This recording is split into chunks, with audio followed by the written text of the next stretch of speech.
Vivian Winters sat in the airport lounge, staring at the termination notice she just signed. The flight attendant who had refused her first-class seat now stood before her, face drained of color. Sometimes Justice wore a designer suit and carried the power to reshape entire companies. Before we dive into this incredible story of justice served, where are you watching from today? Hit that like button and subscribe to join our community of storytellers and truth seekers. Have you ever witnessed discrimination in action? This tale of power, prejudice, and sweet justice might just change how you see the world of corporate America forever. Vivian Winters never planned to become a symbol of change in corporate America. The 38-year-old black woman had simply focused on excellence at every turn, letting her brilliance illuminate paths where others had placed barriers.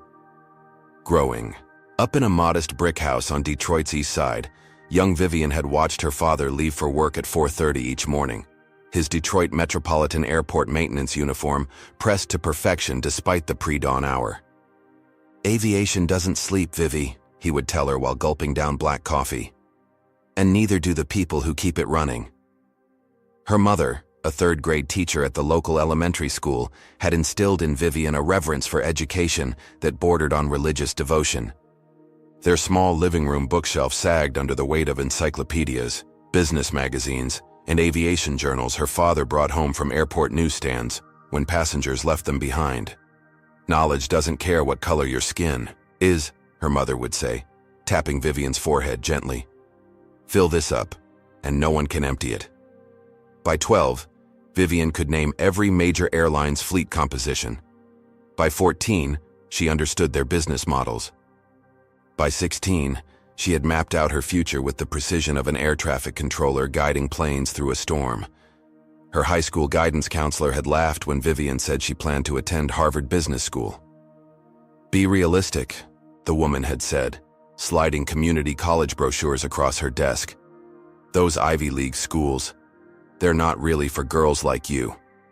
Vivian had taken the brochures, thanked the counselor politely, and then stayed up 3 consecutive nights perfecting her application essays. When the thick acceptance package arrived 6 months later, along with a full academic scholarship, her parents had framed both the acceptance letter and a photo of Vivian's stunned guidance counselor holding the Harvard admission packet Vivian had hand-delivered to her office.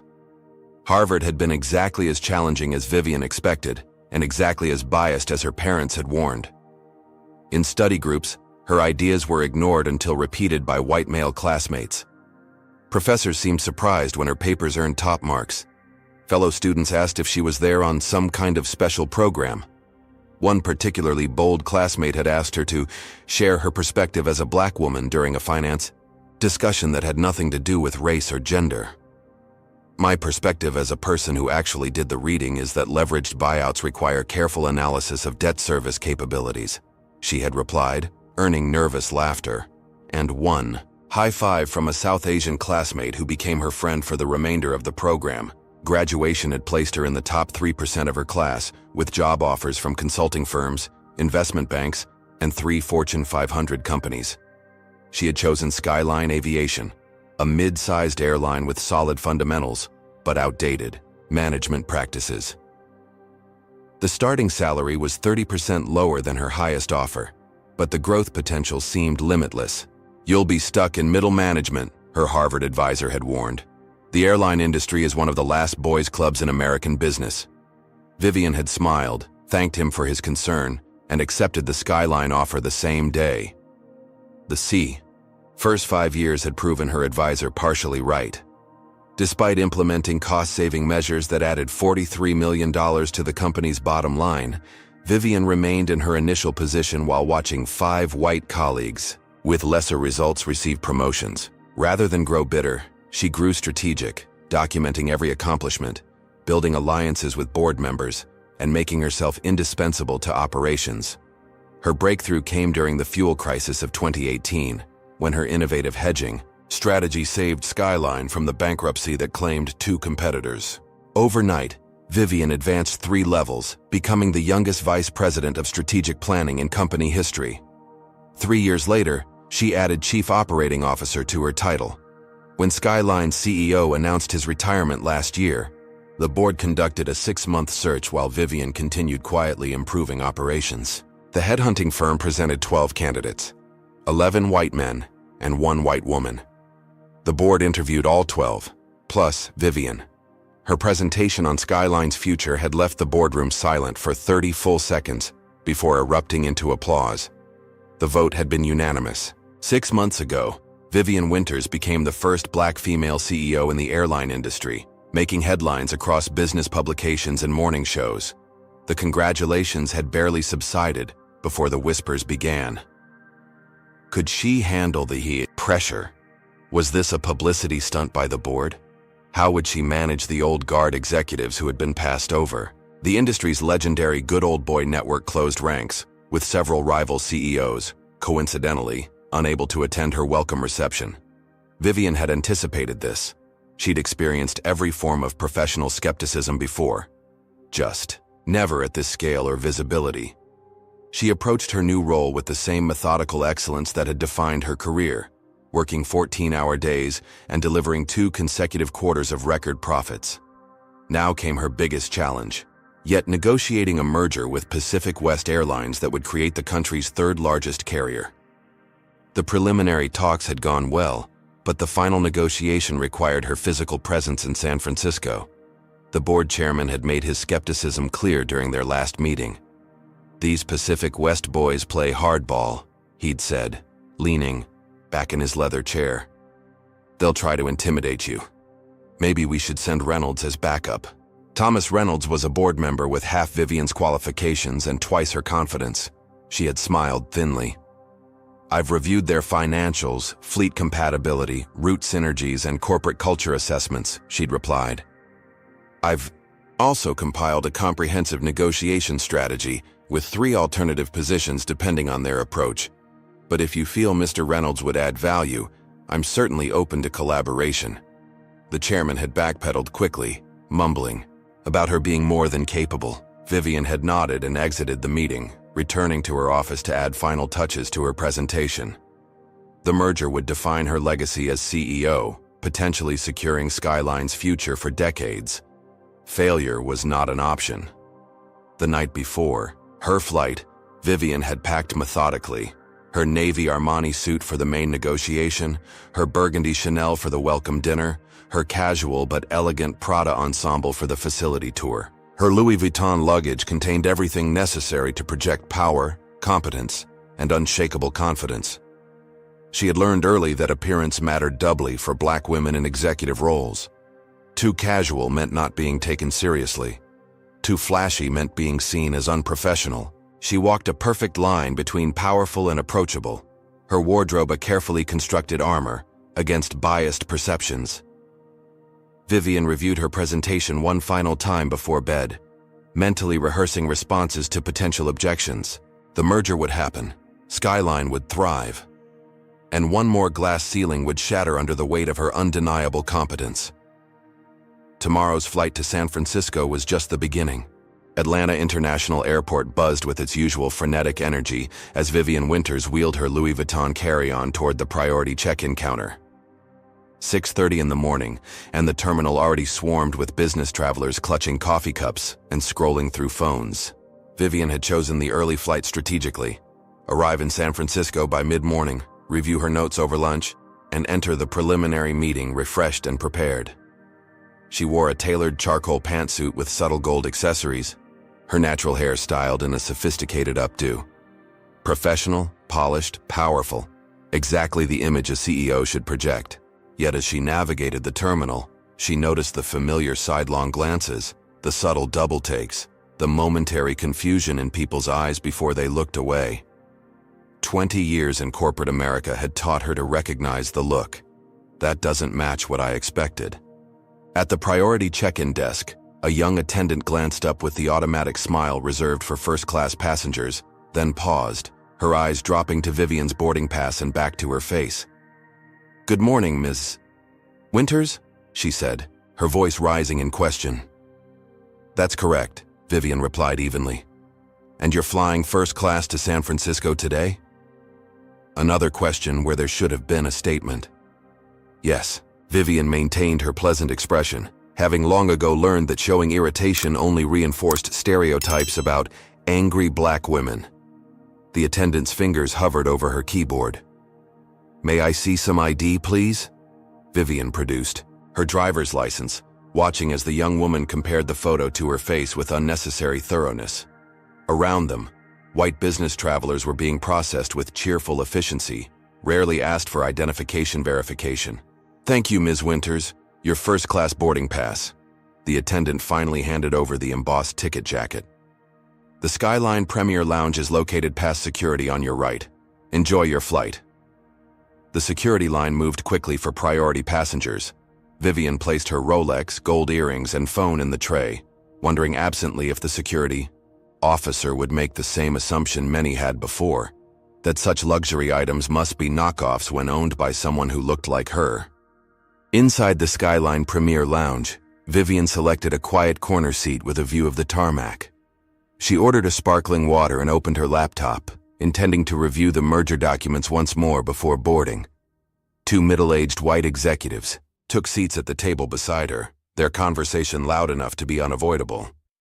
"Pacific West is smart to consider the merger," said the first man, swirling amber liquid in a tumbler despite the early hour. "Skyline's been making interesting moves lately." "Interesting is one word for it," his companion replied. "Bold is another. Not sure about their new leadership, though. Seems like a publicity play to me. Diversity hire." "Haven't met her, but the numbers don't lie. 2 record quarters isn't luck." "Sure, but can she handle something this big?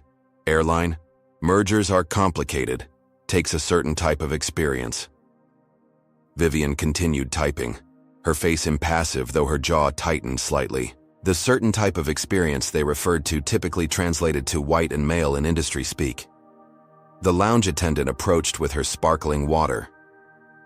"Here you are, ma'am," she said, placing the glass down before hesitating.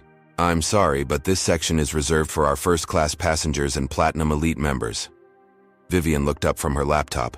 "I'm aware, I'm in first class." She gestured to the boarding pass beside her computer. "Oh." The attendant's eyebrows rose. "My apologies. Can I get you anything else? Perhaps something from our complimentary breakfast selection?" "No, thank you."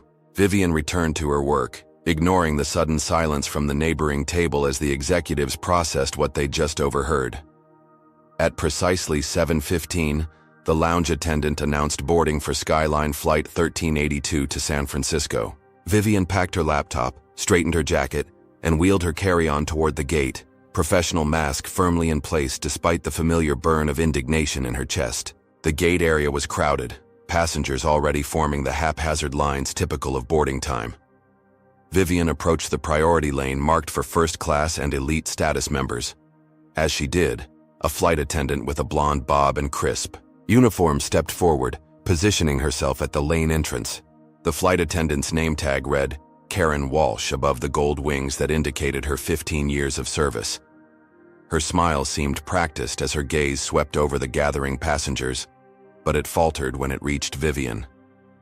"Good morning," Vivian said, presenting her boarding pass. Karen Walsh did not extend her hand to take the document. Instead, she pointed toward the main boarding line. "General boarding will begin shortly. This lane is for first class and elite members only." "I'm aware," Vivian replied, extending her boarding pass further. "I'm in first class." Karen's eyes narrowed slightly.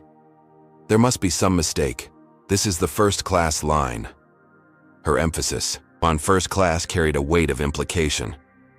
"There's no mistake," Vivian said, her voice pleasant but firm. "Seat 2A, first class." The flight attendant reluctantly took the boarding pass, examining it with exaggerated care before looking back at Vivian with unconcealed suspicion. "How did you get this boarding pass?" Karen asked, her tone suggesting impropriety. The question hung in the air, its implication clear to everyone within earshot. Several passengers turned to watch the interaction, their expressions ranging from uncomfortable to curious. "I purchased a first-class ticket just like everyone else in this line," Vivian answered, maintaining her composure through practiced discipline. Karen's lips pressed into a thin line. "These tickets are quite expensive, over $2,000 for this route." "I'm aware of the cost," Vivian said, extending her hand. "My boarding pass, please." Instead of returning the document, Karen turned and beckoned to another crew member. "James, can you come here for a moment? We have a situation." Vivian felt her heart rate increase, though her expression remained neutral. 20 years of corporate navigation had taught her to recognize dangerous moments. This was rapidly becoming one. James Chen, a younger flight attendant with an assistant, purser badge, approached with a professional smile that quickly faltered as Karen spoke in a stage whisper. "This woman claims she has a first-class ticket. Can you verify if this is legitimate or if there's been some kind of mistake?" She handed him Vivian's boarding pass. "Maybe a system error or an unauthorized upgrade?" The implication was clear. Vivian couldn't possibly belong in first class legitimately. James glanced at the boarding pass, then at Vivian, then back at the pass. His eyes widened slightly. "Ms. Winters. Vivian Winters." "Yes," Vivian confirmed, maintaining her professional demeanor despite the growing audience of curious passengers. James's posture changed immediately, straightening to attention. "Ms. Winters, welcome aboard Flight 1382. We're honored to have you flying with us today." He shot a panicked glance at Karen, whose expression had frozen in confusion. "You know, this passenger?" Karen asked, her voice suddenly uncertain. James swallowed visibly. "Karen, this is Vivian Winters. She's the CEO of Skyline Aviation." The color drained from Karen's face as the implications crashed over her. Around them, passengers who had been pretending not to watch suddenly found their shoes, phones, and boarding passes intensely interesting. "The CEO?" Karen repeated, her voice faint. "Yes," James confirmed, handing the boarding pass back to Vivian with slightly trembling fingers. "Ms. Winters, please accept my sincere apologies for any inconvenience. We're ready to board you immediately." Karen stood rooted to the spot, her mouth opening and closing without producing sound. Finally, she managed, I had no idea. You don't look like... Like what, Ms. Walsh?" Vivian asked quietly. Karen faltered. I wasn't expecting the CEO to be black," Vivian finished for her, voice still measured and calm. A mortified flush replaced Karen's pallor. "That's not what I meant. I just didn't recognize you." "Interesting. I don't recall our previous meeting." Vivian's gaze was level. "But I'll certainly remember this one." She accepted her boarding pass from James and walked past the still stunned Karen toward the jet bridge, her posture impeccable, her expression composed. The whispers began before she was out of earshot. This was far from Vivian's first experience with prejudice, but something felt different this time. Perhaps it was the culmination of too many similar incidents. Perhaps it was the public nature of the humiliation. Or perhaps it was simply that she now possessed the power to demand accountability, rather than silently absorbing the indignity, as she had been forced to do countless times before. As she settled into seat 2A, stowing her carry-on in the overhead compartment and arranging her laptop for the flight, Vivian made a decision. This incident would not be brushed aside or minimized. This time, there would be consequences. James Chen appeared beside her seat, his expression still mortified. "Ms. Winters, can I get you a pre-departure beverage? Champagne, perhaps? Or coffee?" "Sparkling water, please," Vivian replied.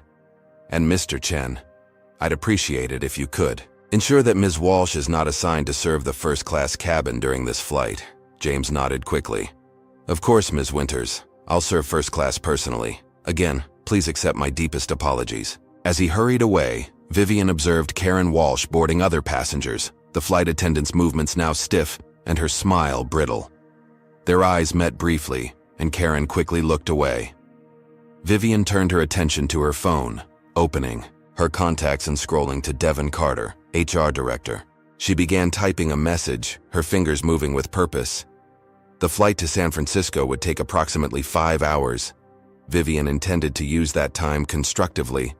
This incident would become a catalyst for change, not just for one flight attendant, but for the entire corporate culture she now had the authority to reshape.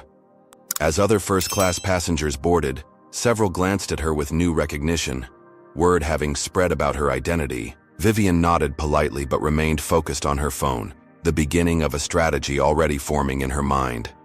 Karen Walsh had just made the biggest mistake of her professional career, and Vivian Winters, the CEO she hadn't believed belonged in first class, would ensure it was also her last at Skyline Aviation. The Airbus A320 pushed back from the gate right on schedule, the engine's low rumble vibrating through the first-class cabin as Flight 11382 began its journey to San Francisco. Vivian placed her phone in airplane mode but kept it in her hand, the message to Devin Carter saved as a draft. She would send it once they reached cruising altitude and the Wi-Fi activated. James Chen moved efficiently through the first-class cabin, serving pre-departure beverages and hanging jackets with the practiced grace of a seasoned flight attendant. His smile remained fixed, but couldn't quite mask his anxiety as he attended to Vivian. "Your sparkling water, Ms. Winters," he said, placing a crystal glass on her armrest. "Is there anything else I can provide before takeoff?" "No, thank you," Vivian replied, then added, "Mr. Chen, please relax. You're not responsible for Ms. Walsh's behavior." Relief flickered across his face. "Thank you, Ms. Winters. It's an honor to serve you today." As James continued his preparations, Vivian noticed Karen Walsh hovering near the galley divider, ostensibly arranging meal trays but repeatedly glancing toward seat 2A. When their eyes met, Karen quickly looked away, her movements becoming frantic and disorganized. The captain's voice crackled over the intercom, welcoming passengers aboard Flight 1382 to San Francisco. "Flight time today will be approximately 4 hours and 55 minutes with good weather expected throughout our journey. Our flight attendants will be coming through the cabin once we reach cruising altitude." Vivian closed her eyes during takeoff, not from fear, but to center herself. The confrontation at the gate replayed in her mind, each dismissive gesture and presumptive comment cataloged with perfect clarity. 20 years of similar incidents had taught her to remember every detail, every microaggression, every moment. When someone decided she didn't belong, have you ever been judged based solely on your appearance? Has someone ever assumed you were in the wrong place simply because of how you look? Comment number 1. If you've experienced prejudice like Vivian, or number 2 if you've witnessed it happening to someone else. Don't forget to hit that like button and subscribe to hear more stories of justice served. But seriously, what would you do in Vivian's position now? Would you let it go, or would you use your power to make a statement? The confrontation is just beginning. The seatbelt sign dinged off at 33,000 feet, and James appeared with a warm towel and the breakfast menu. "We're offering either a vegetable frittata or Belgian waffles this morning. May I get your selection, Ms. Winters?" "The frittata, please, and coffee when it's ready." "Excellent choice." James hesitated. "Ms. Winters, I want to personally apologize again for what happened at the gate. It doesn't reflect our company values or training protocols." "Doesn't it?" Vivian asked quietly. "Because this isn't an isolated incident, Mr. Chen. Not for me, and certainly not for other passengers who look like me, but don't have CEO as a shield."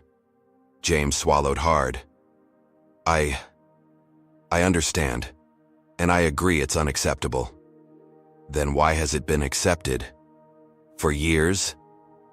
Vivian's tone remained conversational, but her gaze was unflinching. "How many complaints about Ms. Walsh have been filed before?" James glanced nervously toward the galley where Karen was now vigorously arranging coffee cups. "I'm not sure I should." "You work for me, Mr. Chen. Every Skyline employee does." Vivian's voice dropped lower. "How many complaints?"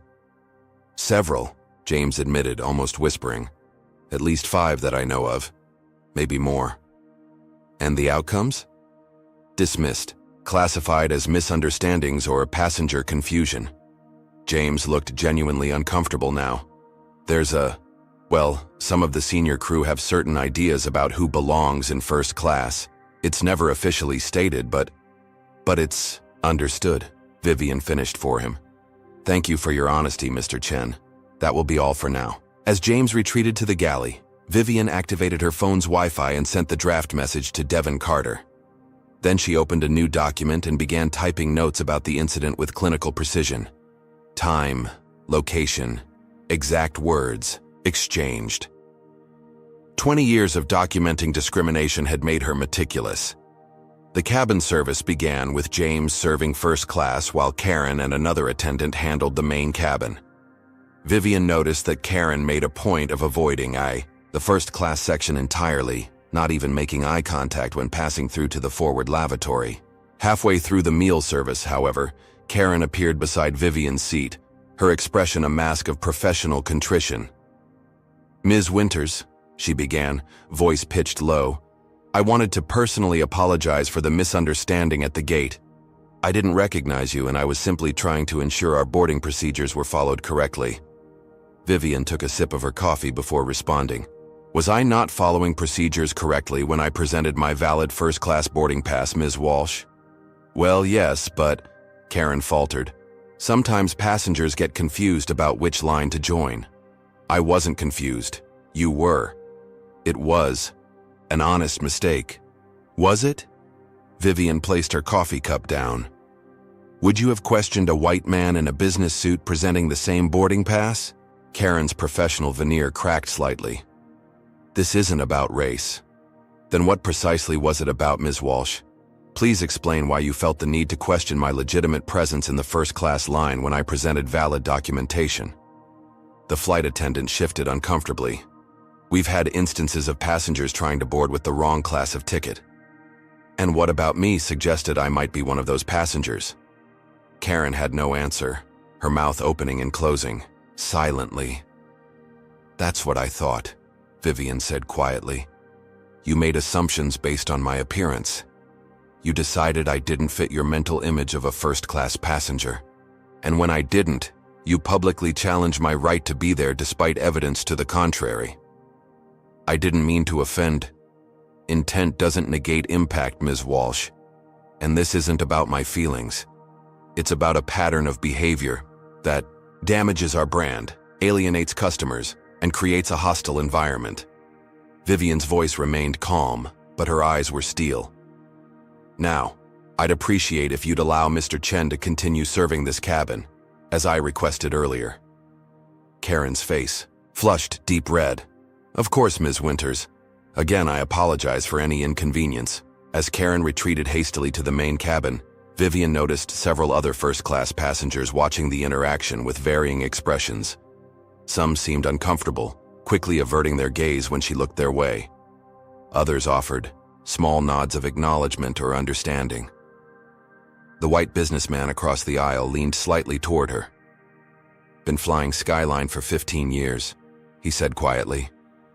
"Never seen anything like that at the gate. Completely unprofessional."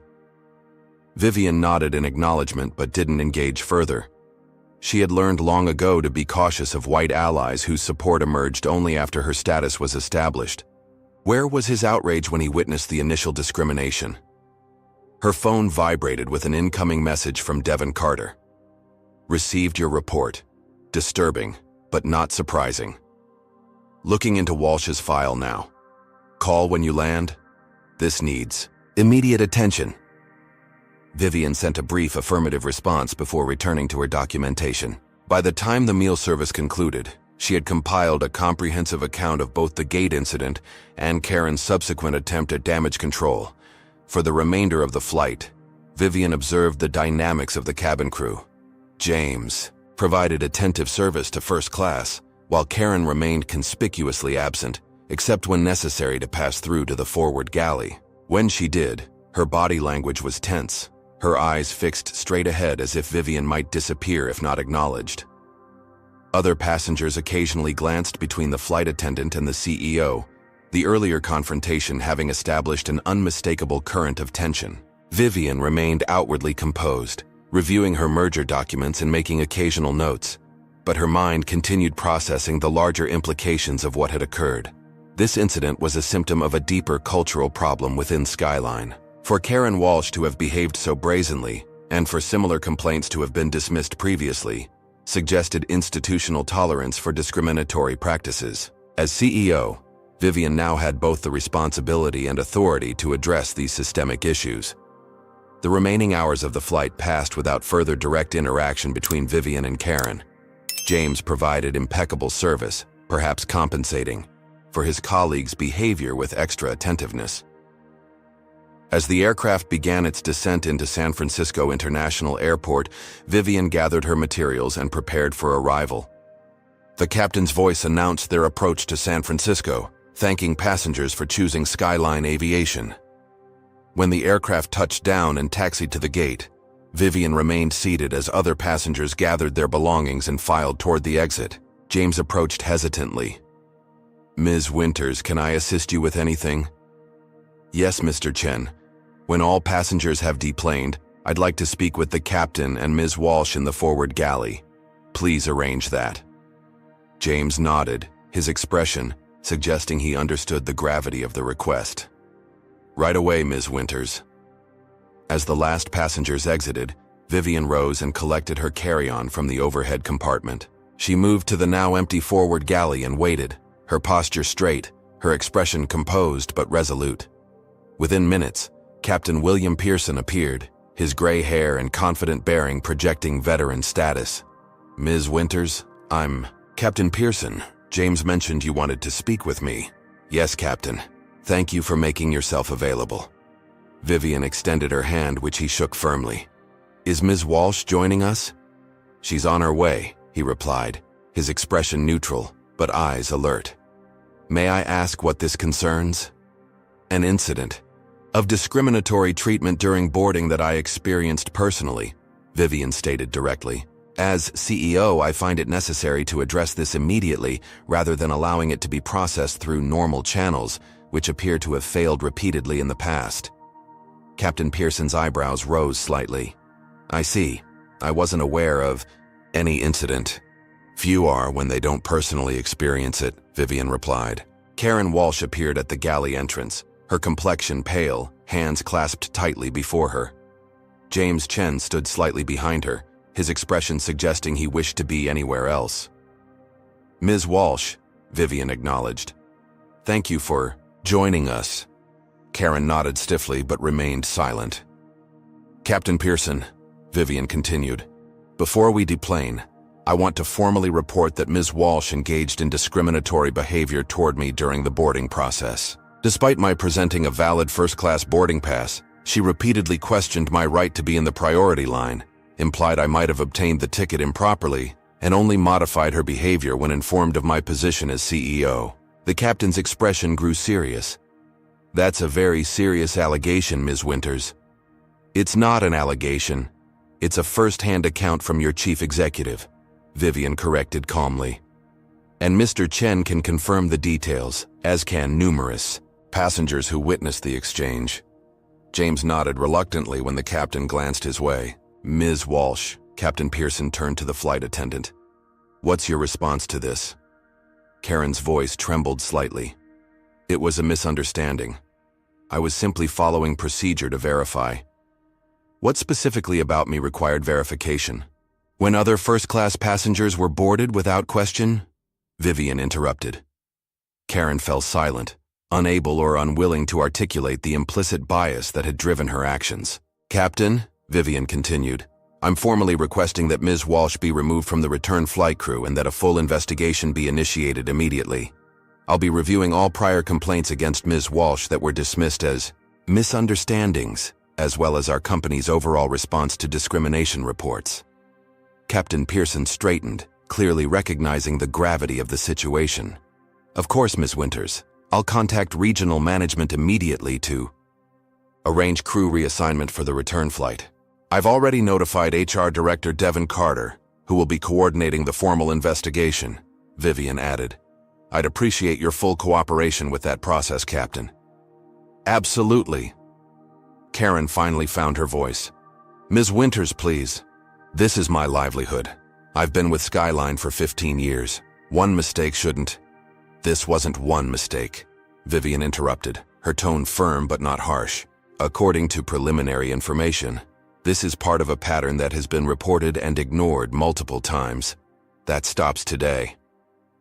I have a mortgage, a family. So do the countless passengers who have been humiliated, questioned, and made to feel unwelcome on our airline because of what they look like." Vivian met Karen's gaze directly. Actions have consequences, Ms. Walsh. Today you're experiencing them rather than being shielded from them. A knock on the aircraft door interrupted the tense exchange. A woman in a Skyline management uniform entered, her expression professionally neutral despite the obvious tension in the galley. Ms. Winters, I'm Patricia Hartman, Regional Manager for San Francisco. Captain Pearson just contacted me about an urgent situation.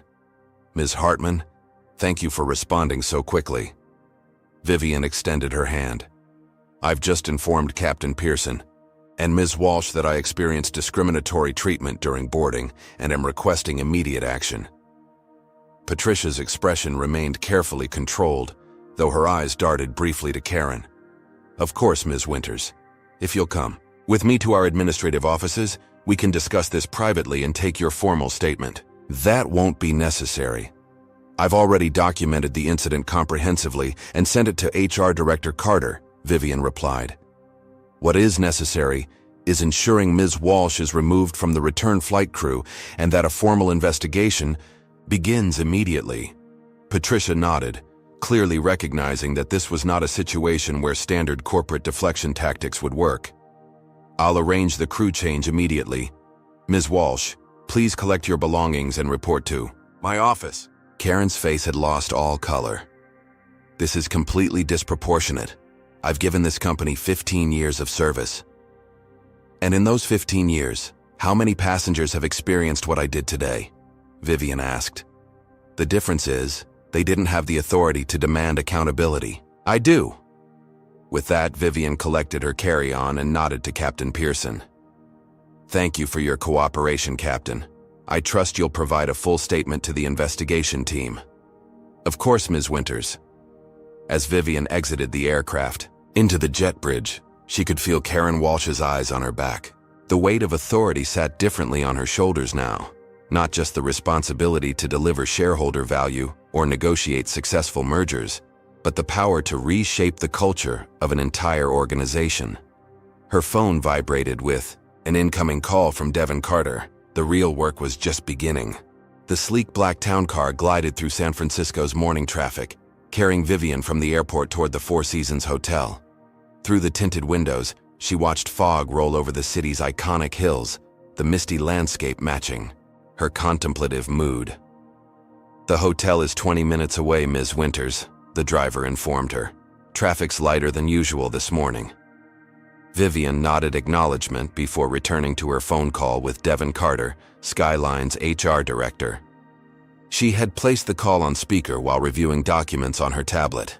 I've pulled Walsh's complete file, Devin was saying, his deep voice clear through the car's premium sound system. And honestly, Vivian, it's worse than I initially thought. Tell me, Vivian replied, scrolling through the preliminary report he'd sent. 7 formal complaints over the past 5 years, all from passengers of color who were questioned about their first-class tickets or elite status. Every single case was dismissed by mid-level management as a misunderstanding or procedure adherence. No disciplinary action taken, not even a notation in her file. Vivian's mouth tightened. Who handled these complaints?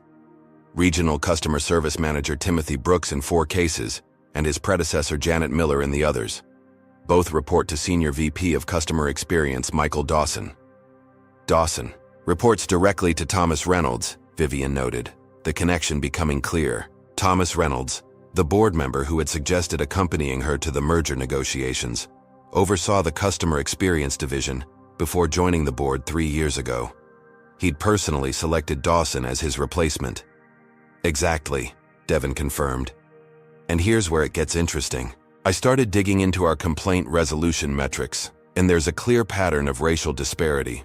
White passengers' complaints about service issues have an 83% resolution rate with compensation offered. For passengers of color with identical complaints, that drops to 37%. Vivian wasn't surprised, but the statistical confirmation still sent a wave of cold anger through her. This isn't just about Karen Walsh. No, Devin agreed. She's a symptom of a systemic problem, and based on what I'm seeing, it's being actively protected by people with significant influence in the company. The town car stopped at a traffic light. and Vivian watched a diverse group of pedestrians crossing the street.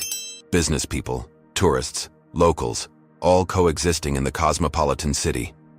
This was Skyline's customer base, all of them, not just those who fit Karen Walsh's mental image of a first-class passenger. "Devon, I need everything," Vivian said decisively. "Full audit of discrimination complaints across all divisions for the past 5 years. Statistical analysis of resolution rates broken down by passenger demographics. Internal communication records between Brooks, Miller, Dawson, and Reynolds regarding these complaints. And I want our diversity metrics for customer-facing positions, especially in premium services." "That's going to ruffle some serious feathers, Vivian," Devon cautioned, though she could hear the approval in his voice. At 45, Devon Carter had spent his career trying to make corporations live up to their diversity statements. In Vivian, he'd finally found a CEO willing to move beyond lip service. "I'm not interested in feather maintenance," Vivian replied. "I'm interested in accountability and structural change. How quickly can you compile this information?" "Most of it by end of day. The communications records will take longer since we'll need IT involvement and possibly legal oversight." "Involve? Legal immediately, but be selective about who you bring in. We need people without connections to Reynolds or his allies."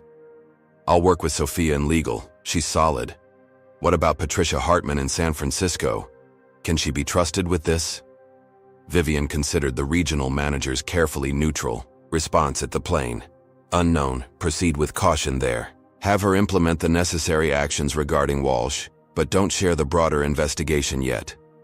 The town car pulled up to the hotel entrance, where a uniformed doorman approached to assist with luggage. "I need to go," Vivian told Devon.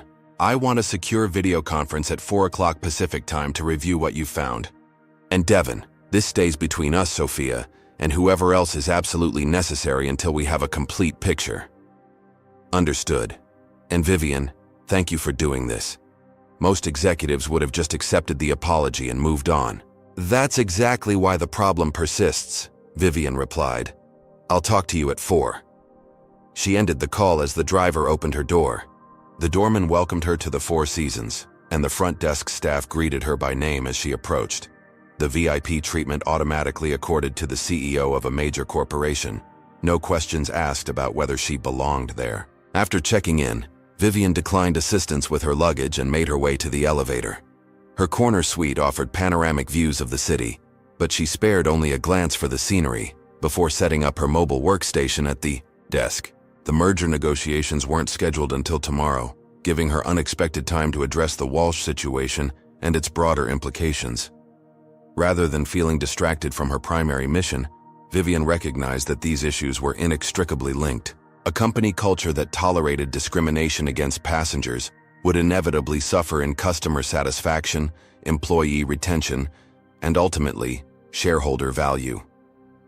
Vivian began methodically researching Karen Walsh's employment history, using her executive access to personnel records. Walsh had joined Skyline 15 years ago after 4 years at Continental Airlines. Her performance reviews showed consistent technical competence, but occasional customer communication issues, a euphemism that took on new meaning in light of the pattern of complaints. More telling were the performance reviews Walsh hadn't received. Company policy mandated documentation of all passenger complaints in annual evaluations, yet none of the 7 formal discrimination complaints appeared in Walsh's records. Someone had deliberately kept them out of her file. Vivian moved on to Timothy Brooks, the regional manager who had dismissed 4 complaints against Walsh. His promotion history showed rapid advancement during Reynolds' tenure as SVP of Customer Experience, despite mediocre performance metrics. His personnel file included numerous notes from Reynolds praising his pragmatic approach to customer issues and protection of employee morale. In corporate doublespeak, Vivian recognized code for prioritizing employees over customers, particularly when those customers belonged to marginalized groups. A text message interrupted her research. "Ms. Winters, this is Patricia Hartman. I wanted to inform you that Karen Walsh has been removed from all flight duties pending investigation, and I've taken her preliminary statement regarding today's incident. How would you like to proceed?" Vivian considered her response carefully. Without knowing Hartman's allegiances, she needed to be strategic. Thank you for handling this promptly, Ms. Hartman. Please forward Ms. Walsh's statement to HR Director Devin Carter, who will be managing the formal investigation from headquarters. No further action needed from your office at this time. This would keep Hartman informed of the immediate issue without revealing the broader investigation. If she was part of the problem, she'd have minimal opportunity to interfere. If she was a potential ally, she'd be brought in when appropriate. A calendar notification reminded Vivian of her upcoming lunch with Jason Chen, Pacific West Airlines, Chief Operating Officer. The preliminary meeting before tomorrow's formal negotiations had been scheduled weeks ago, a chance for the two executives to establish rapport before diving into the complex details of the proposed merger. Vivian changed into her burgundy Chanel suit, refreshed her makeup, and gathered her materials. Despite the morning's events, she remained focused on the merger's strategic importance. Pacific West's West Coast routes perfectly complemented Skyline's East Coast and Midwest strength. The combined entity would create a formidable competitor to the industry's largest players while generating substantial cost synergies. As she prepared to leave for lunch, her phone rang. Devin Carter again. "I found something you need to see immediately," he said without preamble. Thomas Reynolds personally intervened in a 2022 investigation into discriminatory practices among first-class cabin crews. The internal report never made it to the previous CEO. Vivian paused at the door. What kind of intervention? He shut it down. Completely. The investigator was reassigned to a regional office in Omaha, and the report was buried under IT security protocols that required board-level clearance to access. How did you find it? Sophia in legal remembered rumors about the investigation and helped me locate the buried files. Vivian, the report documented a widespread pattern exactly like what you experienced. First-class passengers of color being questioned, challenged, or provided inferior service compared to white passengers. It identified 15 flight attendants, with multiple complaints, including Karen Walsh. Vivian processed this information, its implications expanding like ripples in a pond. This isn't just negligence, it's active suppression. Exactly. And Reynolds has been protecting these employees for years. The question is why? Find out, Vivian instructed. And Devin, secure those files immediately. Make multiple backups on separate systems. If Reynolds buried this once, he might try again. Already done. Sophia suggested we should brief the board chair about this before Reynolds gets wind of the new investigation. Vivian considered this advice. Lawrence Chen, the board chairman, had supported her CEO appointment despite Reynolds' objection. He was a strategic thinker who valued the company's long-term reputation. He would understand the liability these practices created. Not yet, Vivian decided. We need more evidence first. Reynolds has allies on the board. If he learns we're investigating, documents might disappear and witnesses could be pressured. Let's build our case before we escalate. Understood. I'll keep digging and update you at 4. Vivian ended the call and took a moment to center herself. The morning's incident had unexpectedly opened a door into what appeared to be systemic corruption within Skyline's leadership.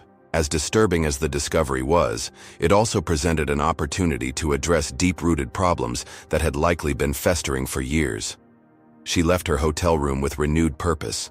The Pacific West merger remained critical, but now she had an equally important mission: cleaning house at Skyline Aviation, starting with those who believed discrimination was acceptable business practice.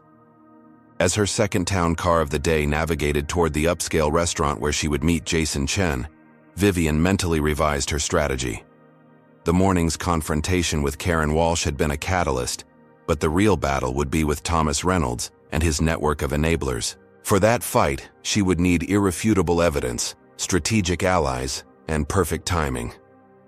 Her phone vibrated with a text from an unknown number. Ms. Winters, this is James Chen from this morning's flight. I heard about the investigation and wanted you to know I'm willing to provide a statement about what I've witnessed over the years. There are others who will speak up too, if they know they'll be protected. Vivian smiled for the first time since boarding that morning's flight. Thank you, Mr. Chen. HR Director Devin Carter will contact you securely. Your willingness to speak up is exactly what Skyline needs right now. She put her phone away as the car approached the restaurant. One confrontation had led to a much larger challenge, but also to unexpected allies. The strategy was taking shape. Now she needed to execute it flawlessly. Sunlight glinted off the bay as Vivian's town car pulled up to the waterfront, one of San Francisco's premier restaurants. Floor-to-ceiling windows offered panoramic views of the Golden Gate Bridge, providing a suitably impressive backdrop for her lunch with Pacific West's COO. As she entered the restaurant, heads turned subtly. Vivian was accustomed to the attention, partly due to her striking appearance in the burgundy Chanel suit, partly because powerful black women in corporate America remained uncommon enough to draw notice. The maitre d' approached immediately. "Ms. Winters, welcome to the waterfront. Mr. Chen is already seated. Please follow me." Jason Chen rose as Vivian approached the window table. At 48, the Pacific West COO had salt and pepper hair and the trim build of someone who prioritized fitness despite a demanding schedule. "Ms. Winters," he greeted her with a firm handshake. "It's a pleasure to finally meet in person." "Likewise, Mr. Chen. And please, call me Vivian." "Jason, then." He gestured to the chair across from him. I took the liberty of ordering champagne. "I understand congratulations are in order. 6 months as CEO and already 2 record quarters." The waiter appeared with a bottle of Dom Perignon, pouring 2 flutes with practiced elegance. "Thank you," Vivian replied, taking a small sip. "Though I prefer to measure success in more than quarterly results, such as long-term sustainability, employee satisfaction, customer loyalty, the metrics that build lasting value rather than temporary stock bumps." Jason nodded appreciatively. "Refreshing perspective. Most CEOs I meet can only talk about next quarter's projections." "I'm not most CEOs," Vivian said with a slight smile. "Clearly." Jason raised his glass in acknowledgement to new partnerships and shared visions. They clinked glasses, and the conversation shifted to industry trends, fleet modernization strategies, and the complementary route structures that made their potential merger so attractive to both companies. Vivian found Jason thoughtful and strategic, genuinely interested in the synergies between their operations rather than simply acquiring market share. As their main courses arrived, Jason leaned forward slightly. "Off the record, Vivian, why this merger? Why now? Skyline has momentum. You could continue independently for years." Vivian considered her response. "Scale matters in our industry. Combined, we'd have the network to compete with the largest carriers while maintaining the service quality that distinguishes both our brands.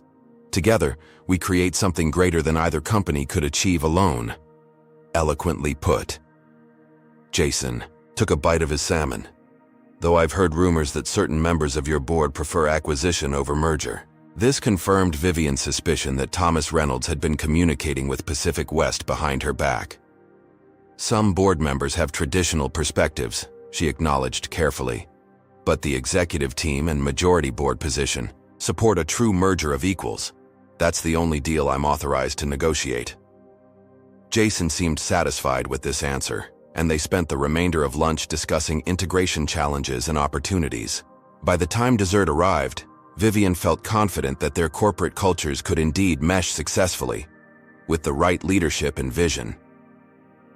As they prepared to leave, Jason mentioned, "My team has prepared detailed facility tours for tomorrow morning before the formal negotiations. Our headquarters, primary maintenance facility, and operations center." "I look forward to it," Vivian replied, "though I'll need to adjust my schedule slightly. An urgent internal matter requires my attention this afternoon." Jason raised an eyebrow but didn't pry. They parted with another handshake and mutual expressions of optimism about the following day's discussions. In the town car returning to her hotel, Vivian received a text from Devin. "Urgent update before our call. Reynolds just contacted IT security asking about access logs to the 2022 investigation files. Someone tipped him off." Vivian frowned. The timeline had just accelerated. "Move up our call to 2 p.m. and find out who's feeding information to Reynolds." Back at the hotel, Vivian changed into more comfortable attire and set up her laptop for the video conference. At precisely 2 o'clock, Devin's face appeared on screen, along with Sophia Lee, the associate general counsel Vivian had worked with on several previous matters. "Thank you both for making yourselves available earlier than planned," Vivian began. "Devon, what prompted Reynolds' sudden interest in those files?" Devon ran a hand over his close-cropped hair. "Unknown. But Patricia Hartman placed a call to Michael Dawson immediately after taking Walsh's statement. Dawson and Reynolds spoke shortly thereafter." "So Hartman is connected to their network," Vivian noted, filing this information away. "What else have you found?" Sophia spoke up, her expression serious. "The 2022 investigation was more comprehensive than we initially realized. It documented a pattern of discriminatory practices in first-class service, lounge access, and upgrade processing. The investigator, Robert Taylor, identified what he called an unofficial policy of subjecting non-white passengers to additional scrutiny." "And Reynolds buried this completely?" Vivian asked. "Worse," Sophia continued. "He actively discredited Taylor, suggesting he had a personal agenda. Taylor was transferred to Omaha and eventually left the company." "I've located Taylor," Devon added. "He's willing to speak with us confidentially. Says he has additional documentation that he secured before leaving Skyline." Vivian nodded. "Arrange that immediately. What about the current situation with Walsh?" "She's retained legal counsel," Devon reported. "Her attorney contacted HR claiming she's being singled out for standard procedure and suggesting potential counteraction for defamation." "Empty threat," Sophia interjected. "We have multiple witnesses and a clear pattern of behavior, but it suggests she's receiving guidance from someone with resources." "Reynolds," Vivian concluded. "He's trying to contain this before it exposes his role in suppressing the previous investigation." Devon nodded. "That's our assessment as well. And there's more. I've compiled statistics on passenger complaints by demographic across all divisions. The disparity is significant enough to present legal liability under multiple anti-discrimination statutes." Sophia grimaced. If this became public through litigation, the reputational damage would be substantial. Shareholders could argue that leadership knowingly allowed discriminatory practices to continue despite documented evidence. "Which brings us to the core question," Devon said. "How do we proceed? Reynolds has significant board support and a network throughout middle management. Taking him on directly could get messy." Vivian considered their options, weighing risk against necessity. "We need to act decisively before Reynolds can mobilize his allies or bury more evidence. Sophia, prepare a formal briefing for the board. Chairman. Devon, continue gathering statements from employees willing to testify about the pattern of discrimination. I'll handle Reynolds personally." "How?" Devon asked cautiously. "By giving him the opportunity to underestimate me," Vivian replied. Again. She outlined her strategy, refining details based on Sophia and Devon's input. By the time the call ended an hour later, they had a clear action plan with contingencies for various scenarios. Vivian's phone rang almost immediately after she disconnected from the video conference. The screen displayed William Pearson, Captain.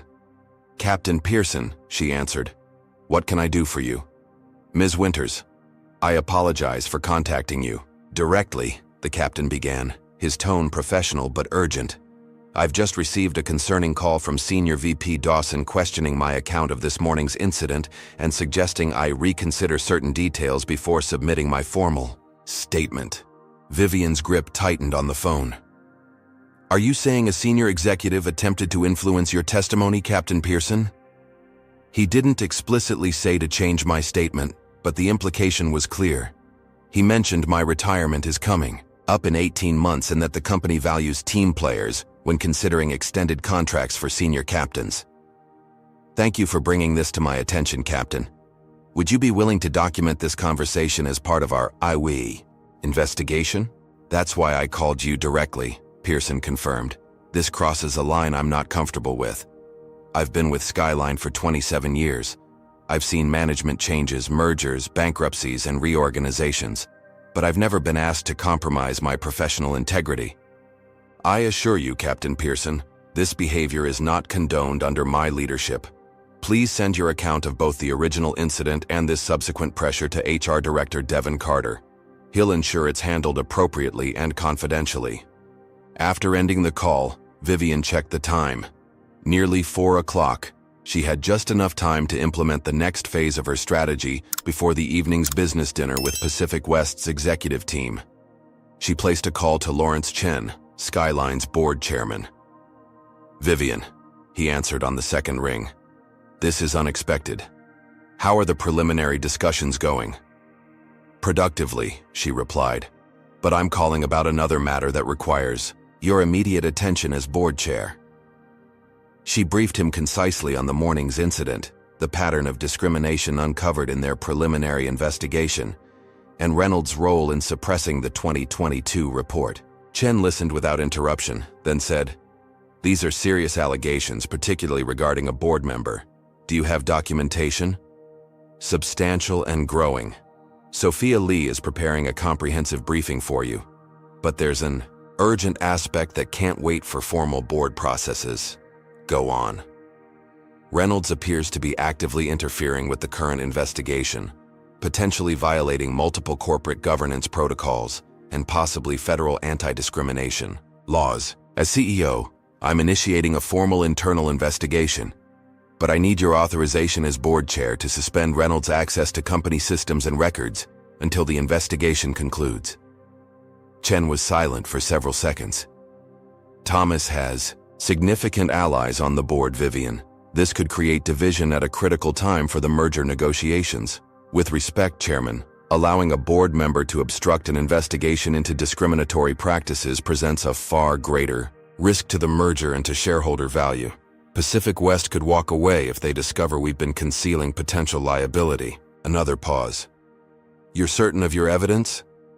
"Certain enough to stake my position on it," Vivian confirmed. "Very well. You have my authorization to suspend Reynolds' system access pending investigation. I'll sign the formal directive within the hour." "But Vivian, this path you're taking has no room for error." "I understand the stakes completely, Chairman. Thank you for your support." The next call went to Skyline's Chief Information Officer.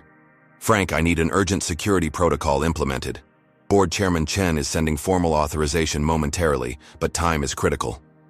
With Reynolds' digital access suspended, Vivian made one final call to Patricia Hartman in the San Francisco regional office. "Ms. Hartman, this is CEO Winters," she began when the regional manager answered. "I understand you spoke with SVP Dawson regarding Flight Attendant Walsh's situation." Hartman's voice betrayed her surprise. "Yes, I provided a standard update to senior management as per protocol." "And did that standard update include information about Captain Pearson being pressured to alter his statement?" Silence. "Ms. Hartman, I'm offering you one opportunity to realign your loyalties appropriately. You can either be part of the solution to the discriminatory practices we're addressing, or you can be removed along with those who facilitated them. Which will it be?" Hartman cleared her throat. I was following established channels, Ms. Winters, but I see now that was a mistake. What would you like me to do?" "Document every communication you've had with Dawson, Reynolds, or anyone else regarding this incident. Send it directly to HR Director Carter within the hour. Then continue managing Walsh's case exactly according to company policy. No preferential treatment, no procedural shortcuts." "Understood, Ms. Winters. And thank you for the opportunity to correct my approach." After ending the call, Vivian stood by the hotel window, watching the afternoon fog roll in across the bay. Within hours, she had transformed a personal incident of discrimination into a company-wide reckoning. Reynolds and his allies would soon discover they had severely underestimated both her resolve and her strategic capabilities. Her phone vibrated with a text from Devon. "Reynolds just tried accessing the investigation files and was denied. He's called an emergency meeting with his board allies for 7 p.m. Eastern." Vivian checked her watch. That gave her 3 hours before Reynolds made his countermove. She sent a quick reply. "Proceed as planned. I'll handle the Pacific West dinner and be ready for Reynolds afterward." She changed into her evening attire, an elegant black Prada ensemble that projected confidence and authority, and gathered her materials for dinner. As she left her room, she felt a curious sense of calm. The confrontation with Karen Walsh had been merely the first domino. Now the entire row was falling, exposing years of systematic discrimination that had been protected by those in power. By the time she returned from San Francisco, Skyline Aviation would be irrevocably changed, and those who thought a black woman didn't belong in first class or in the CEO's office were about to learn a powerful lesson about the consequences of underestimation. The private dining room at Accarello hummed with conversation as executives from Skyline and Pacific West discussed potential synergies over Northern Italian cuisine. Vivian maintained her focus on the merger discussions despite the parallel crisis unfolding across the country, where Thomas Reynolds was undoubtedly rallying his allies against her. Jason Chen raised his wine glass to Vivian's vision of a true merger of equals. I must admit, when our board first considered this partnership, some were skeptical that Skyline's new CEO would pursue such an equitable approach. Rather than a traditional acquisition, you mean? Vivian smiled diplomatically. Skyline's strength isn't just in our roots or fleet, but in our people and culture, or at least in the culture we're building. She emphasized the last words subtly. Pacific West's CEO, Richard Torres, leaned forward with interest. That sounds like a leader in the midst of transformation. Care to elaborate? Before Vivian could respond, her phone vibrated with an urgent message. She glanced down discreetly. Reynolds called emergency board meeting for 9 p.m. Eastern. Claims you've exceeded authority and demands vote to suspend your actions pending review. Chairman Chen requesting your availability after your dinner. Devon? Vivian maintained her composed expression. Every organization has legacy systems and attitudes that occasionally need reevaluation, Mr. Torres. I believe in addressing problems directly, rather than allowing them to undermine our potential. Admirable, Torres nodded, though change often faces resistance. Indeed it does, Vivian agreed, silently calculating the timing. Reynolds had escalated faster than anticipated, but Chairman Chen's willingness to hear her side suggested the board wasn't uniformly aligned with Reynolds yet. The dinner continued, with conversation flowing between route integration possibilities and fleet standardization benefits. Vivian participated fully while monitoring messages from Devon about developments in Atlanta. At 9:45, as dessert was being served, she received the message she'd been expecting.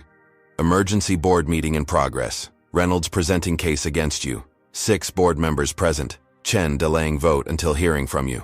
Can you call in at 10 p.m. Eastern, 7 p.m. Pacific? Devon. Vivian excused herself momentarily, stepped into the restaurant's quiet lobby, and called Devon directly. What exactly is Reynolds claiming? She asked without preamble. That you've launched a vendetta based on a personal incident, suspended a board member's access without proper authority, and are damaging company morale and operations before a critical merger, Devon summarized. He's portraying this as an emotional overreaction rather than a legitimate investigation. Of course he is, Vivian said, recognizing the classic tactic used against women executives, particularly black women, when they exercised authority. And his evidence? Mostly innuendo and procedural objections, but he has Dawson and 2 other VPs backing his claims that the discrimination allegations are exaggerated and that your response is disproportionate. Who's present at the meeting? Reynolds and his 5 closest allies on the board plus Chen. The other 5 members weren't contacted. A deliberately unbalanced emergency meeting. Another predictable move. Has Sophia shared the documentation with Chen? Yes, just before the meeting started. He's reviewed it but is playing his cards close. He's giving Reynolds plenty of rope while waiting for you to call in. Perfect. Have Sophia send the full documentation package to all board members immediately, including those not at the meeting.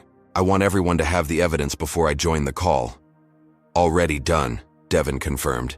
Anything else you need for the call? Have you ever watched someone try to tear down someone else just because they stood up for what's right? Comment number 1 if you think Vivian should fight back against Reynolds and his allies, or number 2 if you think she should try a more diplomatic approach. Don't forget to hit that subscribe button to see how this power struggle plays out. But seriously, how far would you go to challenge discrimination if you had the power Vivian has? Would you risk your career to make lasting change? Yes, Vivian said after a moment's thought. Contact Captain Pearson. Ask if he's willing to join the call to personally testify about Dawson's attempt to pressure him, and have James Chen available. as well to confirm the pattern of discrimination he witnessed. I'll try, but it's short notice. Offer them my personal assurance that they'll be protected from retaliation, regardless of the outcome. After ending the call, Vivian returned to the private dining room, where conversation had shifted to marketing strategies for the combined airline. "Sorry for the interruption," she said smoothly. "An urgent matter at headquarters requires my attention at 7. Would it be possible to expedite dessert and coffee?" The Pacific West executives were understanding, and by 6:50, Vivian had said her goodbyes and was in a private room the restaurant had provided for her call. She connected to the board meeting precisely at 7 o'clock Pacific time. The video conference screen showed the boardroom in Atlanta, where Thomas Reynolds stood at the head of the table mid-sentence. He faltered momentarily upon seeing Vivian join the call. "Ah, Ms. Winters has found time in her schedule to join us," he said, his tone suggesting her absence had been deliberate rather than due to the time difference and her merger responsibilities. "Good evening, gentlemen," Vivian replied calmly. "Thank you, Chairman Chen, for accommodating my schedule. Given the 3-hour time difference and my ongoing merger discussions with Pacific West," Lawrence Chen nodded from the other end of the table. "Of course, Vivian. Thomas was just expressing his concerns about recent events. Perhaps you'd like to respond before we consider any action." Reynolds straightened his tie, a unconscious tell of his discomfort. "Before Ms. Winters speaks, I want to emphasize that this isn't personal. We all support diversity and appropriate workplace standards. My concern is solely about process and proportionality in response to what was essentially a minor customer service misunderstanding." Vivian noted his careful framing, positioning himself as reasonable while minimizing the discrimination, as a misunderstanding. Classic deflection. "I appreciate the opportunity to address the board," Vivian began. "What occurred this morning was not a misunderstanding, but a clear instance of racial discrimination that I experienced personally. However, that incident merely opened the door to discovering a pattern of similar discrimination that has been systematically hidden from executive leadership and the board." She outlined the morning's events, the subsequent discovery of Karen Walsh's history of similar complaints, and the 2022 investigation that Reynolds had buried. "Most disturbing," she continued, "is the evidence that board member Reynolds not only concealed a formal investigation into discriminatory practices, but may have actively protected employees engaged in such behavior and punished those who attempted to address it." Reynolds interrupted, his composure slipping. "These are outrageous accusations. The 2022 review was an overzealous witch hunt based on anecdotal complaints. I didn't bury anything. I prevented a flawed investigation from damaging employee morale and creating unnecessary liability." "Unnecessary liability," Vivian repeated. "Mr. Reynolds, discriminating against passengers based on race creates substantial liability, both legal and reputational. Addressing it reduces liability." "This is exactly what concerns me," Reynolds countered. "You're making sweeping claims about systemic issues based on one personal incident that may have been simple miscommunication." Chairman Chen intervened. "The documentation Sophia Lee provided suggests otherwise, Thomas. There appears to be statistical evidence of a pattern, not just isolated incidents." Reynolds waved dismissively. "Statistics can be manipulated to suggest anything. The real issue here is process. Ms. Winters suspended my system access without proper board approval and launched an invasive investigation that's disrupting operations during critical merger negotiations. Actually," Chen corrected, "Ms. Winters requested and received my authorization as board chair for the temporary security measure, which is within both her authority and mine when investigating potential governance violations." Reynolds hadn't expected this support from Chen. He shifted tactics. "Even if technically authorized, these actions are disproportionate and appear driven by personal animus rather than objective leadership. Ms. Winters experienced an unfortunate interaction and is now using her position to wage a crusade that could damage our company at a pivotal moment." This was the attack Vivian had anticipated, painting her as emotional and vindictive rather than strategic and principled. Before she could respond, her phone indicated another participant was joining the call. "Excuse me," said a new voice. "This is Captain William Pearson. I understand the board is discussing this morning's incident and subsequent events. Reynolds looked genuinely startled. Captain Pearson? This is a closed board meeting. How did you... I invited him, Vivian said calmly. Captain Pearson has relevant testimony regarding attempts to interfere with the investigation. Chen nodded. Go ahead, Captain. What can you tell us? Pearson described the incident he had witnessed on the plane, and then detailed Michael Dawson's subsequent attempt to pressure him into altering his statement, including the veiled threat regarding his contract extension. I've been with Skyline for 27 years, Pearson concluded. I've never been asked to compromise my professional integrity like this before. The boardroom fell silent. Reynolds finally spoke, his tone now conciliatory. If SVP Dawson made such comments, that's certainly inappropriate and will be addressed. But that's a separate issue from Ms. Winter's overreaction to her personal experience. Is it separate? Vivian questioned. Or is it part of a pattern where discrimination is minimized and those who report it face pressure or retaliation? Another participant joined the call, James Chen, the flight attendant from that morning's flight. Mr. Chen has worked in our first-class cabin for 8 years, Vivian introduced him. He has direct knowledge of the practices we're discussing. James looked nervous but determined. Board members, I've witnessed Flight Attendant Walsh and others routinely subject passengers of color to additional scrutiny regarding their first-class status. It's an unwritten but understood practice among certain senior crew members.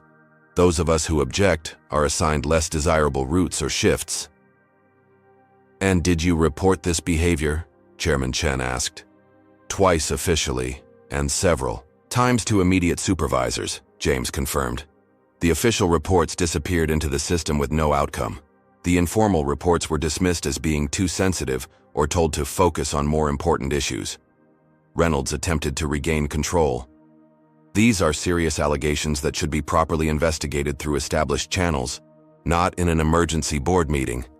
I move that we suspend this irregular process and refer the matter to the Ethics Committee for standard review. Vivian recognized the tactic, bureaucratic burial through committee processes that Reynolds likely influenced. Before voting on that motion, she countered, the board should know that we've uncovered documentation showing Mr. Reynolds personally intervened to halt a similar investigation in 2022, reassigned the investigator to a remote office, and implemented security protocols to prevent the findings from reaching the then CEO or board. She shared her screen, displaying the document trail Sophia had uncovered. This isn't about one incident or one employee. It's about a systematic effort to conceal discriminatory practices and protect those engaged in them. The question is whether this board will address it now or wait until it becomes a public relations crisis or legal action. The atmosphere in the boardroom had shifted palpably. Even Reynolds' allies looked uncomfortable as they reviewed the evidence on their tablets. Chairman Chen broke the silence. Thomas, these documents appear to show your direct involvement in suppressing evidence of discrimination within our company. Do you deny their authenticity? Reynolds' confidence faltered visibly. These actions were taken to protect the company from unfounded accusations and the reputational risk of overreaction. The 2022 review was based on anecdotal complaints, not hard evidence. Statistical analysis of complaint resolution rates broken down by passenger demographics isn't anecdotal, Vivian countered, nor are 7 formal complaints against a single flight attendant, all from passengers of color, all dismissed without action. One of the board members who had initially seemed aligned with Reynolds spoke up. Thomas, if these documents are authentic, this creates significant liability exposure for Skyline. As a director, I'm concerned about potential shareholder action if it became public that we knowingly concealed discriminatory practices. Exactly my concern, another director agreed. The merger with Pacific West could be jeopardized if this information emerged during due diligence without us having taken corrective action. Reynolds sensed his support eroding. I maintain that Ms. Winters has handled this inappropriately. A measured, confidential investigation through proper channels would address any legitimate concerns without creating internal division or external exposure. That approach was attempted in 2022, Vivian reminded them. The investigator was Reassigned, the report buried, and the discrimination continued, as I experienced firsthand this morning. The proper channels Mr. Reynolds refers to have been compromised. Chairman Chen studied the documentation on his tablet, his expression grave. I've heard enough to conclude that Ms. Winter's actions were justified given the circumstances. I propose we formally authorize the investigation to continue under HR Director Carter's supervision, with results to be presented to the full board within 2 weeks. Reynolds made one final attempt. At minimum, Ms. Winters should recuse herself from the investigation since she's personally involved in the triggering incident. This creates an obvious conflict of interest. On the contrary, Chen replied, Ms. Winters' personal experience provided visibility into an issue that might otherwise have remained concealed. However, to ensure objectivity, I'll personally oversee the investigation alongside Mr. Carter. He looked around the table. Unless there are objections, that's how we'll proceed. The directors who had arrived as Reynolds' allies now sat silently, unwilling to publicly oppose an investigation into discrimination after seeing the evidence. Reynolds himself appeared stunned by the rapid collapse of his position. One more thing, Vivian added. During this investigation, it's crucial that witnesses feel safe from retaliation. I request formal board protection for Captain Pearson, Mr. Chen, and anyone else who comes forward with relevant information. Agreed, Chen said immediately. No employee will face negative consequences for truthful testimony. Does anyone oppose this protection? The silence was telling. Very well. The investigation will proceed with witness protection guaranteed. Thomas, your system access will remain suspended until the investigation concludes. Reynolds' face flushed with anger. This is a railroading. You'll regret treating a 20-year company veteran this way. No one is questioning your years of service, Thomas, Chen replied evenly.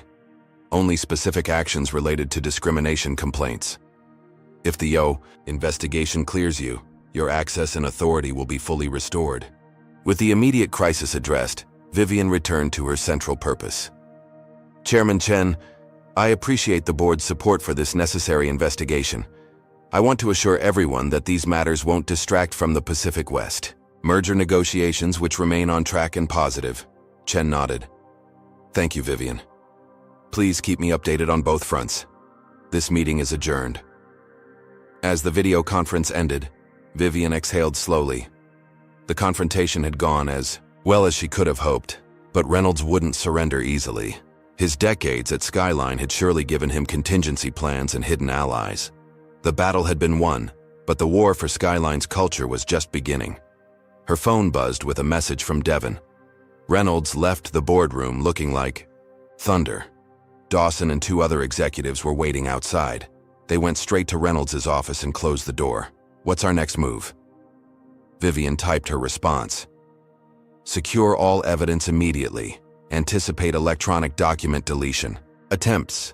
Monitor communications between Reynolds, Dawson, and known allies, legally through corporate channels only, and start interviewing frontline employees about discrimination experiences. The more witnesses we have, the stronger our position. She gathered her materials and left the private room, nodding thanks to the restaurant staff as she departed. Her town car waited outside, ready to return her to the hotel. Tomorrow's merger negotiations would require her full attention and energy, but tonight had been a crucial turning point in addressing the cancer of discrimination within Skyline. As the car navigated San Francisco's hilly streets, Vivian received another message, this one from an unknown number. Ms. Winters, this is Robert Taylor, the investigator who was reassigned after the 2022 discrimination review. Devon Carter said you're finally addressing what Reynolds buried. I have documentation they don't know about, ready to help when you are. Vivian smiled. Reynolds had created enemies in his efforts to suppress the truth. Now those enemies were becoming her allies, forming a coalition for change that grew stronger by the hour. Back at her hotel, Vivian found a message waiting from Jason Chen, Pacific West's COO. Heard rumors of board drama at Skyline. Everything okay with the merger? Available to talk if needed. Word traveled fast in the airline industry. Vivian called Jason immediately. Thanks for your concern, she said when he answered. There's an internal matter being addressed, but it won't affect our negotiations or the merger potential. Anything we should be aware of as potential partners? Jason asked carefully. Vivian considered her response. Transparency would serve her better than attempted concealment, especially since rumors were already circulating. We're addressing some customer service inconsistencies that came to light recently, she explained. Specifically, ensuring that all passengers receive the same high-quality experience regardless of their background. I believe in fixing problems rather than hiding them. Admirable, Jason replied, though she detected a note of concern. Any significant liability issues we should know about? We're conducting a thorough investigation and will implement appropriate changes. I'd be happy to brief your team on our findings and remediation plan as part of our due diligence exchange. This seemed to reassure him. I appreciate the candor, Vivian. Looking forward to tomorrow's facility tour and negotiations. After ending the call, Vivian changed into comfortable clothes and reviewed her presentation for tomorrow's merger discussion. Despite the dramatic events of the day, she remained focused on Skyline's strategic future. A future that would now include accountability and equal treatment as non-negotiable values. Her phone buzzed with yet another message, this one from Patricia Hartman. Ms. Winters, I've submitted all communications as requested. I want you to know that while I reported to Dawson, I never personally endorsed discriminatory practices. I'm willing to provide testimony about directives I received regarding complaint handling. Another potential ally emerging from the shadows. Vivian replied, Thank you, Ms. Hartman. Devin Carter will contact you to schedule a confidential interview. As midnight approached, Vivian received a final update from Devin. Security monitoring detected attempts to access and delete emails related to the 2022 investigation from Dawson's account. IT blocked the attempts and preserved the evidence. Reynolds has called an off-site meeting with his allies for 7 a.m. Eastern. We're monitoring through official channels. The resistance was organizing, just as she'd expected. Reynolds wouldn't surrender his power or admit his misconduct without a fight, but he was now playing defense rather than offense, reacting to her moves instead of controlling the narrative. Vivian sent a brief acknowledgement to Devin before preparing for bed. Tomorrow would bring both the critical merger negotiations and the next phase of the internal investigation. She needed to be at her best for both challenges. As she drifted toward sleep, Vivian reflected on how a single confrontation at an airport gate had cascaded into a company-wide reckoning with discrimination. Karen Walsh had likely never imagined that challenging a black woman's presence in the first-class line would ultimately threaten an entire power structure built on bias and exclusion. Sometimes justice required the right person to be in the wrong place at precisely the right time. Today, Vivian had been that person. Tomorrow, she would ensure that no one at Skyline ever had to experience what she and countless others had endured. The resistance to change was powerful and entrenched. But Vivian Winters was proving to be more powerful still. Morning sunlight streamed through the floor-to-ceiling windows of Pacific West Airlines headquarters, as Vivian followed Jason Chen through the state-of-the-art operations center. Giant screens displayed real-time flight data, weather patterns, and network performance metrics, while analysts monitored systems and communicated with aircraft across the globe. Impressive facility, Vivian commented, genuinely appreciative of the operation's efficiency. Your technology integration is at least 2 years ahead of industry standards. Jason nodded with evident pride. We've prioritized infrastructure investment over fleet expansion. Better to run 100 planes perfectly than 200 planes with service issues. A philosophy I share, Vivian agreed. Quality over quantity builds lasting customer loyalty. As they continued the tour, Vivian's phone vibrated with an incoming message. She glanced at it discreetly. Reynolds convened private meeting with 5 executives and 3 board allies. Dawson actively contacting mid-level managers requesting loyalty statements. Taylor providing bombshell documentation. Need your review ASAP. Devin. Vivian maintained her engaged expression while processing this update. Reynolds was mobilizing his forces faster than anticipated. She needed to accelerate her own timeline. Jason, would you mind if we took a brief break? I need 15 minutes to address an urgent matter. Of course, he replied smoothly. The executive lounge is just down the hall. Complete privacy and excellent espresso. Shall we reconvene at 10:30 for the maintenance facility tour?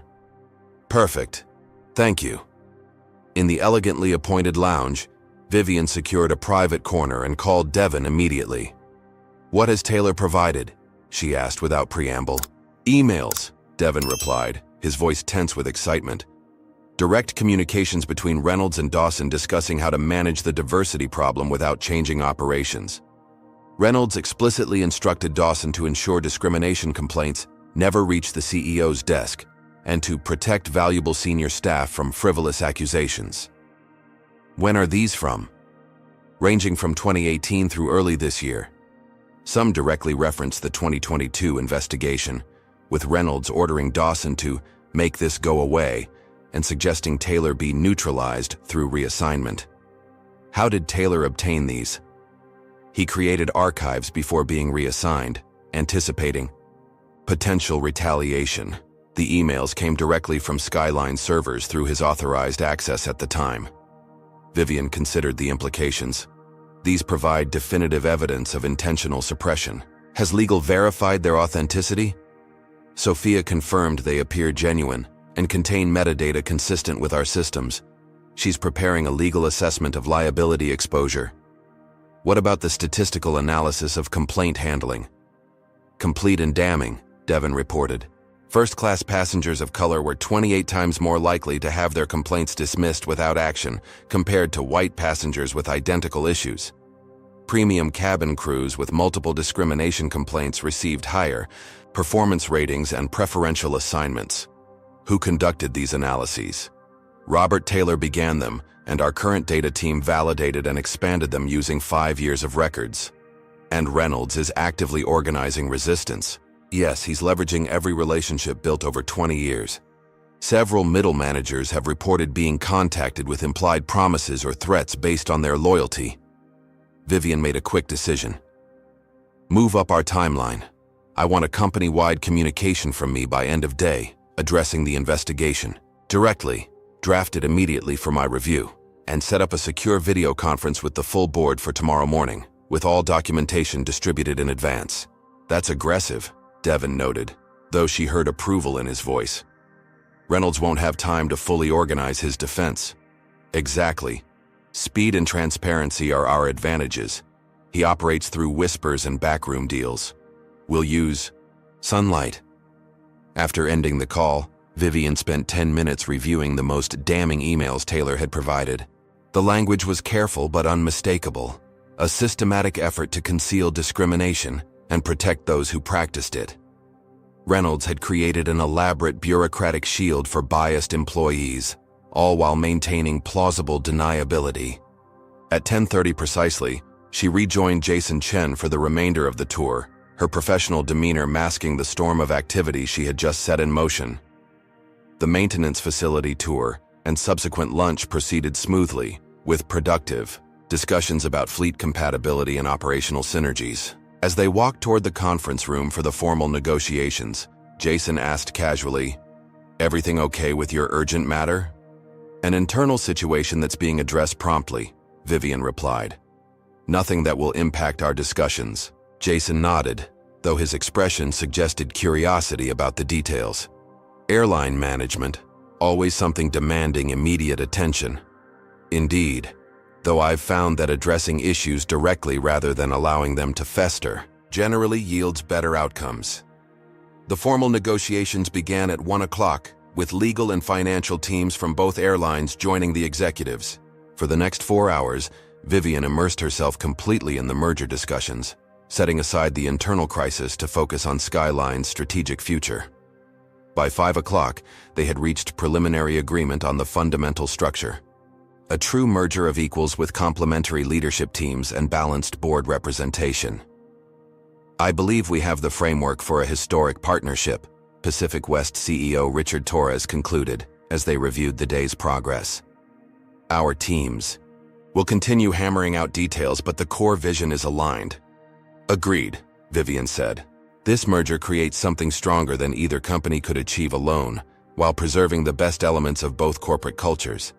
As the meeting adjourned, Vivian checked her phone to find multiple updates from Devon, including a draft of the company-wide communication and notification that Taylor had provided additional documentation, internal memos showing Reynolds had established an unofficial system for flagging problematic customers who complained about discrimination, ensuring they received minimum required service on future flights.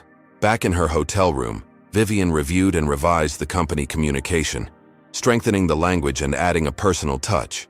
As someone who has personally experienced the discrimination we're investigating, I understand the courage required to speak up. I assure every Skyline employee that you will be protected if you come forward with information. This investigation isn't about assigning blame, but about creating the airline we claim to be, one where every passenger and employee is treated with equal respect and dignity. She approved the final version for immediate distribution to all Skyline employees worldwide. Then she called Devon again. "Communication looks strong," he said before she could ask. "Legal has approved it, and it's queued for distribution through all employee channels at 6 o'clock Eastern. What's the latest on Reynolds?" Increasing desperation. He's called 3 board members who weren't at yesterday's emergency meeting, trying to build opposition to the investigation. One recorded the call and forwarded it to Chairman Chen. "Reynolds claimed you're manufacturing a crisis to consolidate power." Predictable, Vivian noted. And the employee response to the initial investigation? Overwhelming. Once word spread that we're seriously addressing discrimination, we've received 43 new reports of incidents from customer-facing staff across multiple airports and divisions. Many specifically name Walsh, but others implicate at least 12 other flight attendants and several lounge managers. Are the patterns consistent? Remarkably so. Black and brown passengers in premium cabins or lounges being questioned, scrutinized, or provided inferior service compared to white passengers. Several employees reported being told explicitly by supervisors to be extra careful with certain passengers who might not belong in premium spaces. Vivian absorbed this information, her determination strengthening with each confirmation of the systemic nature of the problem. What about Karen Walsh specifically? She's hired an attorney specializing in employment disputes. They've sent a letter claiming Walsh is being scapegoated for following established practices and threatening legal action for defamation and discriminatory termination. As expected, forward the letter to legal for assessment but don't respond yet. What about Captain Pearson and James Chen? Both providing detailed statements. Pearson has documented 3 previous incidents where he witnessed similar discrimination, but felt powerless to intervene effectively. Chen has identified 7 other flight attendants willing to testify about the unofficial culture code regarding who belongs in first class. And Pacific West? Any reaction to our internal investigation? Their general counsel requested a briefing on potential liability exposure that might affect the merger. I provided a carefully worded update emphasizing our proactive approach and commitment to resolving any issues prior to completion. Vivian nodded. Schedule that briefing for tomorrow afternoon, after our board meeting. I want to be transparent with them about what we found and how we're addressing it. No surprises during due diligence. Understood. One more thing. We've uncovered a disturbing pattern in hiring and promotion within premium service divisions. Despite Skyline's overall diversity metrics meeting industry standards, first-class cabin crews and lounge staff are overwhelmingly white, with qualified candidates of color routinely passed over. Who controlled those hiring decisions? A key committee officially, but with significant input from both Dawson and Reynolds. The statistical disparity is stark enough to potentially violate EEOC guidelines. This added yet another dimension to the investigation, not just discrimination against passengers, but systematic exclusion of employees of color from premium service roles. Document everything, Vivian instructed, and expand the investigation to include hiring and promotion practices across all customer-facing divisions. After ending the call, Vivian opened her laptop to review the growing body of evidence. The Taylor documents were particularly damning. Detailed records of how complaints were systematically buried, witnesses pressured, and evidence obscured. Reynolds had created an elaborate system of plausible deniability while actively protecting discriminatory practices. At 6 o'clock Eastern Time, her company-wide communication went out to all Skyline employees. Within minutes, Her phone began receiving notifications of responses, many expressing shock at the investigation's scope, others sharing relief that long-standing issues were finally being addressed, and some offering additional information about incidents they had witnessed or experienced. One message in particular caught her attention, from Karen Walsh herself.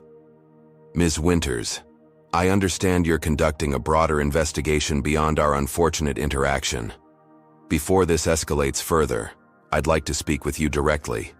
There are aspects of Skyline's culture that I've been constrained by, rather than created. Interesting. Walsh seemed to be positioning herself as a potential witness, rather than merely a perpetrator. Vivian forwarded the message to Devon with instructions to arrange a formal interview with Walsh and her attorney, properly documented and with legal representation for Skyline. Her phone rang, Jason Chen calling unexpectedly.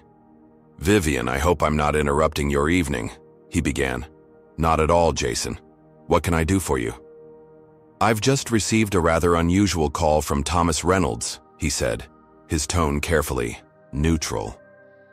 He suggested I should be concerned about the stability of Skyline's leadership, given what he described as an internal power struggle triggered by a minor customer service incident.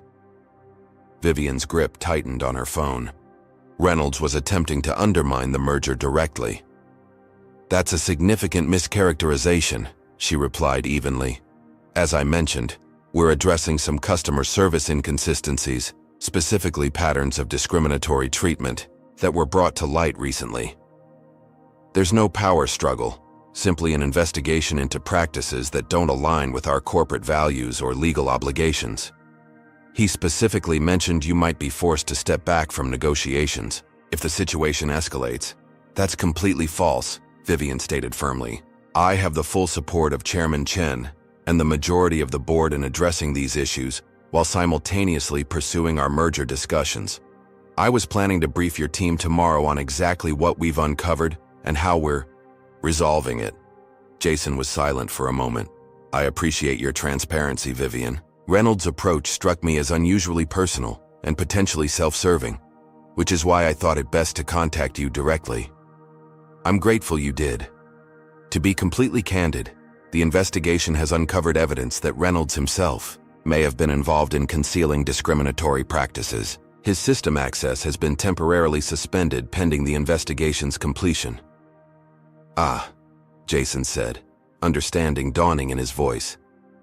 That explains the nature of his call. For what it's worth, I've always found that addressing problems directly builds stronger organizations than pretending they don't exist. Precisely my philosophy as well. Good, then I look forward to tomorrow's briefing and continuing our productive negotiations. After ending the call, Vivian immediately contacted Chairman Chen to inform him of Reynolds' attempt to undermine the merger. Chen was furious. This crosses a line from internal resistance to actively damaging shareholder value, he said. I'll call an emergency executive session of the board first thing tomorrow morning to address his conduct. Vivian's next call was to Devon. Reynolds reached out directly to Pacific West trying to sabotage the merger, accelerate everything. I want the full board briefing at 7 a.m. Pacific tomorrow before the Pacific West meetings. And we need to identify and secure every piece of evidence immediately. Reynolds is getting desperate. Devon promised to handle the logistics while Vivian turned her attention to preparing for tomorrow's critical meetings. The investigation had unexpectedly expanded into a comprehensive examination of Skyline's culture, exposing layers of discrimination that had been systematically concealed for years. What had begun as a personal confrontation at a boarding gate was revealing a corporate structure designed to protect bias rather than eliminate it. Her phone chimed with a new message from Devon. Reynolds sent company-wide email claiming investigation is politically motivated and urging employees to maintain perspective about isolated incidents. ET intercepted using your emergency authority, but he's clearly escalating. Vivian wasn't surprised by the desperate tactic. Release his email, along with our response detailing the statistical evidence of discrimination patterns. Transparency is our best weapon against his attempts to minimize and deflect. By midnight, as Vivian finally prepared for a few hours of sleep, the situation had transformed from an investigation into a single incident to a company-wide reckoning with years of systematic discrimination. Reynolds is increasingly desperate. Attempts to contain the damage only confirmed the depth of the problem and his personal involvement in perpetuating it. Tomorrow would bring the full revelation to the board, potentially ending Reynolds' career and certainly reshaping Skyline's culture forever. It would also determine whether the Pacific West merger could proceed amid the internal upheaval. As she drifted toward sleep, Vivian reflected on how Karen Walsh's assumption about who belonged in first class had inadvertently triggered a corporate revolution. Sometimes transformation required a catalyst, someone in the right position, at the right moment to challenge entrenched systems of bias. Tomorrow, those systems would face their day of reckoning. The conference room at the Four Seasons Hotel buzzed with tension as Vivian prepared for the 7 a.m. board meeting. Through the secure video connection, she could see board members gathering in Atlanta, their expressions ranging from concern to curiosity to outright hostility. Thomas Reynolds sat rigid in his chair, jaw clenched, while Chairman Chen reviewed documents at the head of the table. Devin Carter and Sophia Lee joined Vivian in San Francisco, providing both moral and professional support for the presentation. That would forever change Skyline Aviation. On the side table, breakfast pastries remained untouched as the team focused on their final preparations. "All 12 board members confirmed," Devin murmured. "First time we've had full attendance in months." Reynolds insisted everyone needed to hear his side, Sophia added. "Inadvertently did us a favor by ensuring maximum exposure for our findings." Vivian nodded, making a final review of her presentation. The evidence was overwhelming, not just of discriminatory practices, but of the systematic effort to conceal them. This meeting would determine whether Skyline embraced accountability or continued enabling discrimination. At precisely 7 o'clock, Chairman Chen called the meeting to order. "Good morning, directors. We're convened to address serious allegations regarding discriminatory practices within Skyline Aviation and potential governance violations in handling those issues. CEO Winters will present the findings of her preliminary investigation, followed by response time for those implicated. Given the sensitivity and potential legal implications, this meeting is being recorded with full minutes taken." Chen nodded to Vivian. "Ms. Winters, please proceed." Vivian activated her presentation, which appeared on screens in both locations. "Thank you, Chairman Chen. Directors, what began as a personal experience of discrimination during boarding has revealed a disturbing pattern of similar incidents throughout our premium services, along with evidence that these patterns were known, concealed, and protected by certain members of leadership." She methodically presented the evidence. Statistical analysis of complaint resolution rates showing clear racial disparities. Documentation of Karen Walsh's history of similar incidents. Testimony from employees about unofficial practices regarding who belonged in premium spaces. And finally, the bombshell emails and memos showing Reynolds' direct involvement in suppressing the 2022 investigation. These communications demonstrate that Director Reynolds, while serving as SVP of Customer Experience, established systematic mechanisms to dismiss discrimination complaints and protect employees engaged in discriminatory behavior, Vivian explained, highlighting key passages where Reynolds had instructed Dawson to ensure complaints never reach the CEO's desk. Reynolds interrupted, his face flushed. "This is a gross mischaracterization of routine operational communications. Those emails referred to frivolous complaints, not legitimate discrimination issues." "The statistical evidence contradicts that claim," Vivian replied calmly. "Complaints from white passengers were resolved favorably 83% of the time, while identical complaints from passengers of color were dismissed 63% of the time. That's not random variation or frivolity, it's a pattern." Another board member spoke up. Catherine Williams, a retired federal judge known for her commitment to ethical governance. "The evidence presented suggests not only discriminatory practices but a deliberate effort to conceal them from both the CEO and the board. This raises serious governance and fiduciary concerns." Reynolds leaned forward. "This entire investigation has been conducted without due process or proper oversight. Ms. Winters has a clear conflict of interest, having been personally involved in the triggering incident. and the speed with which this has escalated suggests a predetermined agenda rather than a fair investigation. The investigation has followed all company protocols, Sophia interjected. The only unusual aspect is the speed, which was necessitated by active attempts to destroy evidence and intimidate witnesses. Attempts we have documented. Chairman Chen redirected the discussion. Before we continue with rebuttals, I'd like to hear from some of the employees who have provided testimony about these practices. At Chen's signal, Captain William Pearson joined the video conference, followed by James Chen and 3 other flight attendants. One by one, they described what they had witnessed. The unofficial culture code about who belonged in premium cabins, the pressure to scrutinize passengers of color, the dismissal of complaints, and the retaliation against employees who objected. I've been with Skyline for 12 years, said Lisa Morales, a flight attendant based in Chicago. I was explicitly told during training for premium cabin service to use my judgment about passengers who might not belong in first class. When I asked for clarification, the trainer said, "You know what first-class passengers look like," while making a gesture suggesting whiteness. When I reported this to my supervisor, I was removed from premium cabin rotation for 3 months for being too sensitive. Similar testimonies followed, each more damning than the last. Reynolds and his allies on the board appeared increasingly uncomfortable as the pattern became undeniable. When the employee testimonies concluded, Vivian continued her presentation, shifting to the hiring and promotion disparities in premium service divisions.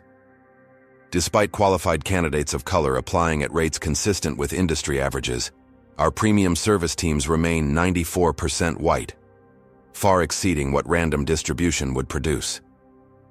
The committee overseeing these hiring decisions reported directly to Mr. Reynolds until his board appointment and subsequently to his selected successor, Michael Dawson. She concluded by presenting the legal and financial implications. Our analysis indicates potential liability under multiple anti-discrimination statutes, with possible damages in the millions if this became a class action. More significantly, the reputational damage could severely impact customer loyalty, particularly among our growing diverse customer base, who represent 68% of our projected growth markets. Chairman Chen thanked Vivian for the comprehensive presentation. Mr. Reynolds, you may now respond to these findings. Reynolds had regained his composure during the presentations, crafting his defense. Chairman, directors, while I respect Ms. Winter's concern about discriminatory practices, I categorically deny any personal involvement in concealing legitimate complaints. The emails presented have been taken out of context from broader operational discussions. He leaned forward, his tone becoming more confident. Yes, I sought to protect employees from unfounded accusations, as any good leader would. Yes, I established processes to properly vet complaints before escalating them. But there was never any intent to enable discrimination, only to ensure operational efficiency and employee morale. Addressing the statistics, Reynolds continued, correlation doesn't imply causation. The disparities presented could result from numerous factors unrelated to racial bias. A proper investigation would explore all possibilities before reaching such damaging conclusions. He turned his attention directly to Vivian. As for Ms. Winters' personal experience, while unfortunate, it represents a single incident being used to suggest a systemic problem. Ms. Walsh has served Skyline faithfully for 15 years. One misunderstanding shouldn't end her career or trigger a company-wide upheaval during critical merger negotiations. Reynolds played his final card. Which brings me to my gravest concern. This hastily launched investigation, led by an executive with an obvious conflict of interest, has already disrupted operations and could potentially derail the Pacific West merger, destroying shareholder value based on incomplete evidence and rushed judgment. I move that the board suspend this irregular process immediately, appoint an independent investigator, and return Ms. Winters' focus to the merger where it belongs. The boardroom fell silent as directors absorbed Reynolds' defense. It was skillfully constructed, appealing to business pragmatism while avoiding direct denial of the documented evidence. Before anyone could respond, the conference room door in Atlanta opened and Karen Walsh entered, accompanied by her attorney. Chairman Chen looked surprised. Ms. Walsh, this portion of the meeting wasn't scheduled to include your testimony. I requested her presence, Reynolds said quickly. As the employee whose actions supposedly revealed this systemic problem, she deserves the opportunity to present her perspective. Chen looked to Vivian, who nodded. I have no objection to hearing Ms. Walsh's testimony. Walsh took a seat at the conference table, visibly nervous but determined. Her attorney placed a hand on her arm, whispering something before she began speaking. Board members, Ms. Winters, Walsh began, her voice steadier than her demeanor. I want to first acknowledge that my interaction with Ms. Winters at the boarding gate was inappropriate and reflected assumptions I should never have made. For that specific incident, I offer my sincere apology. She paused, glancing at her attorney, who nodded encouragingly. However, I feel compelled to provide context about the environment in which such incidents occur. Throughout my 15 years at Skyline, I received consistent informal guidance about maintaining standards in premium cabins and being extra vigilant about passengers who might not belong. Reynolds shifted uncomfortably as Walsh continued. This guidance never explicitly mentioned race, but the examples and contextual cues made the expectations clear. When passengers of color complained about additional scrutiny, we were instructed to classify these as misunderstandings rather than potential discrimination. Walsh turned directly to Vivian.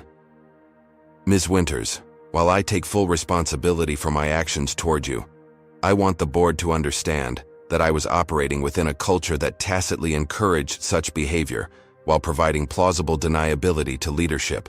Reynolds interrupted sharply. Ms. Walsh, no one ever instructed you to discriminate against passengers.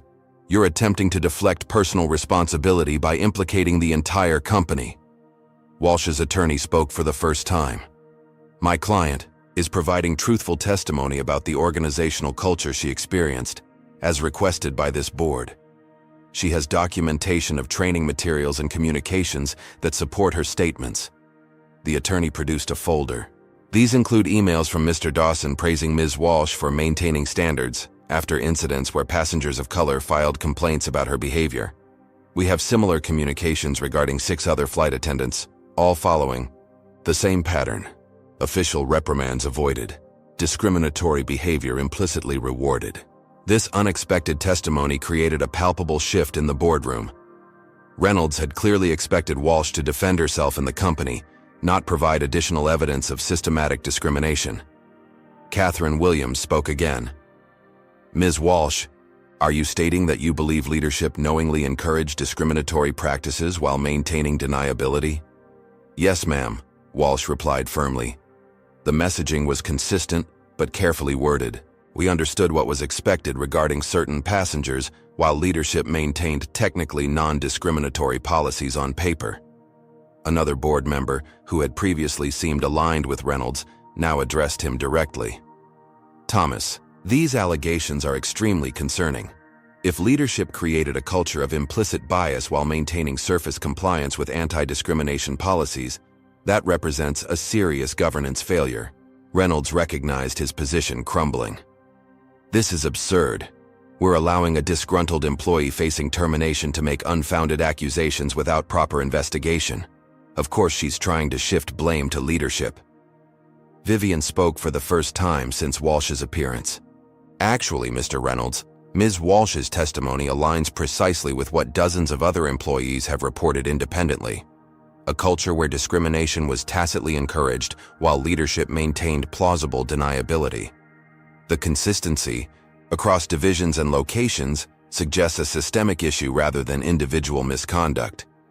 Chairman Chen reclaimed control of the meeting. I believe we've heard sufficient evidence to reach some preliminary conclusions. This appears to be not merely isolated incidents, but a pattern of discriminatory practices that was, at minimum, tolerated by leadership and potentially actively protected through inappropriate governance practices.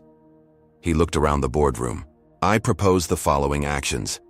First, we formalize and expand the investigation under independent oversight, with results reported directly to the full board. Second, we temporarily suspend Thomas Reynolds from board duties pending investigation outcomes. Third, We place Michael Dawson and other implicated executives on administrative leave. Fourth, we authorize Ms. Winters to implement immediate corrective actions regarding discriminatory practices while the investigation continues. Reynolds made one final attempt. Lawrence, this is an overreaction that could severely damage the company. At least delay these actions until after the Pacific West merger is secured. On the contrary, Chen replied firmly, addressing these issues transparently is essential to the merger's success. Pacific West deserves to know exactly what they're merging with. Both our strengths and the challenges we're actively addressing. The board voted on Chen's proposed actions. Despite Reynolds' efforts, the evidence was too compelling to ignore. By a vote of 10-2, with only Reynolds and one ally opposing, the board approved all 4 measures. Ms. Winters, Chen said, turning to the video screen. You have the board's full support to address these issues while continuing the merger negotiations. Is there anything else you need from us at this time? Just your continued commitment to transparency and accountability, Vivian replied. The evidence suggests these practices have existed for years. Changing them will require sustained effort and consistent messaging from leadership at all levels. You have our commitment, Chen assured her, as most board members nodded in agreement.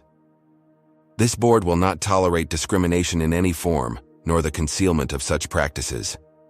As the meeting concluded, Reynolds sat isolated at the table, his decades-long career at Skyline effectively ended by his own actions and the courage of those who had finally spoken truth to power. Outside the conference room, Devon turned to Vivian. That went even better than we hoped. Walsh's testimony completely undermined Reynolds' defense. It wasn't just Walsh, Vivian noted. It was the cumulative weight of evidence from dozens of employees, the statistical analysis, and the documentary proof. Reynolds created a system he thought was impenetrable, but it only took one catalyst to bring it down. Sophia checked her. Watch. Your meeting with Pacific West begins in 30 minutes. How do you want to approach the disclosure about our internal investigation? With complete transparency, Vivian decided. We'll present what we found, the actions we're taking, and our commitment to creating a truly inclusive airline.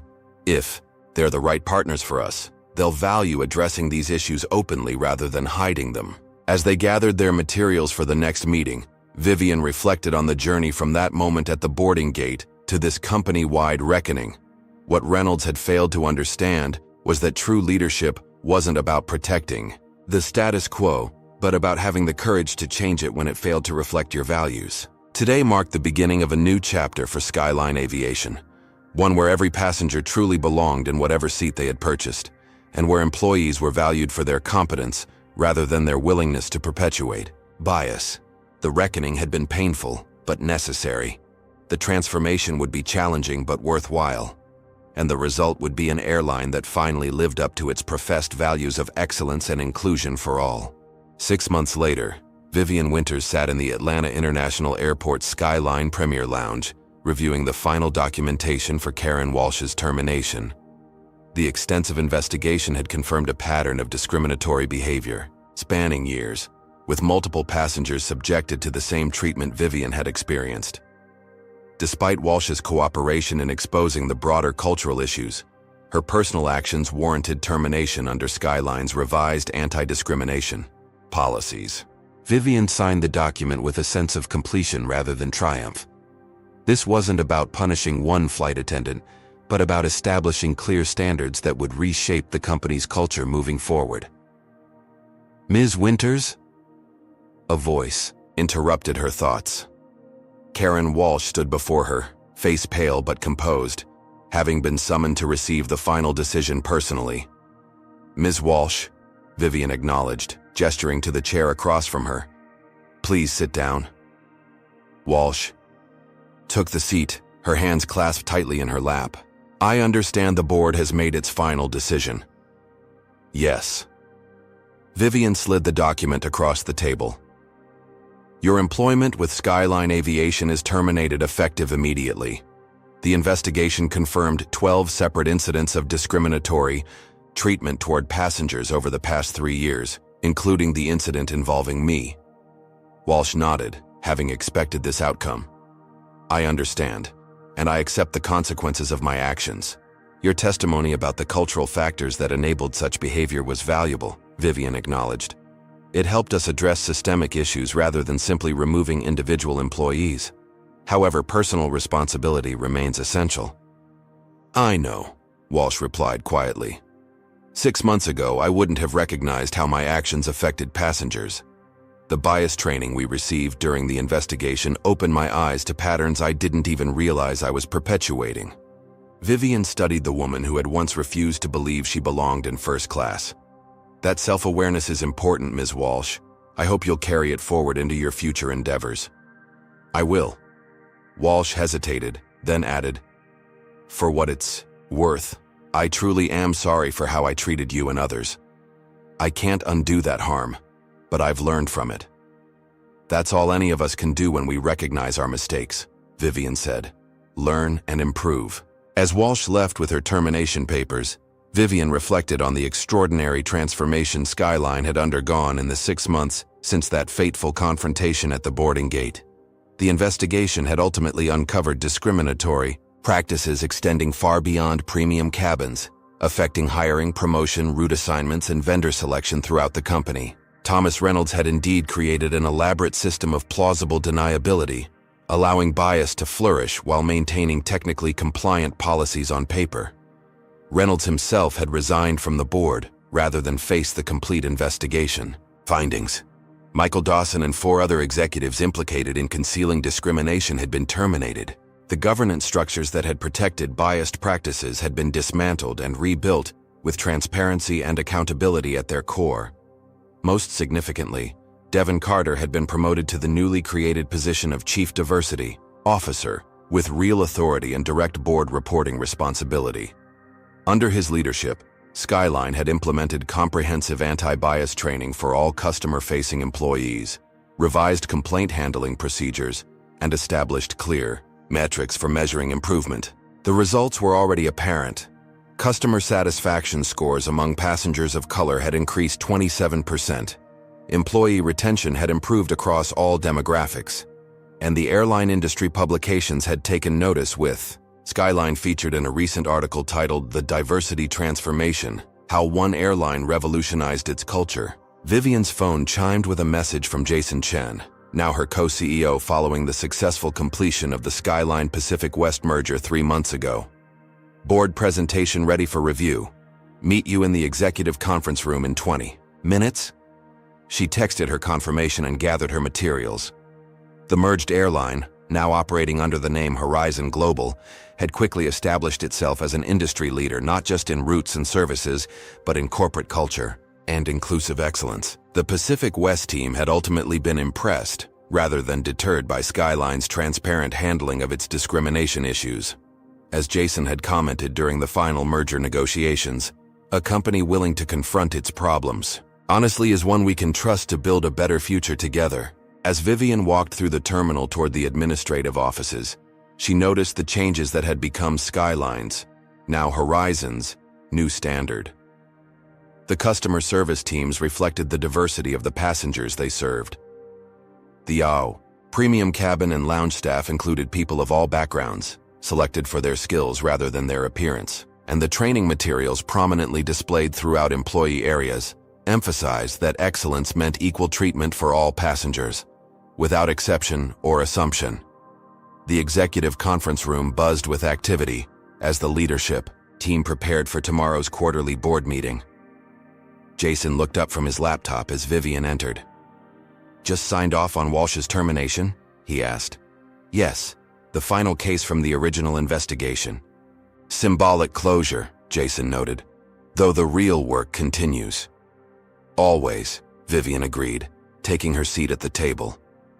The merged executive team represented the best of both airlines, diverse in background, experience, and perspective. What they shared was a commitment to the transformation Vivian had initiated and Jason had embraced, creating an airline where excellence and inclusion were inseparable values. Devin Carter joined them, tablet in hand. Final diversity metrics for the quarter are impressive, he reported. Hiring targets met or exceeded across all divisions. Complaint resolution rates now statistically consistent across all passenger demographics. Employee satisfaction up 12 points among previously underrepresented groups. And the new anti-bias training program? Vivian asked. 97% completion rate company-wide, Devon confirmed. And the feedback has been overwhelmingly positive. Employees appreciate having clear guidelines rather than unspoken expectations. The remainder of the executive team arrived, and the meeting proceeded with final preparations for the board presentation.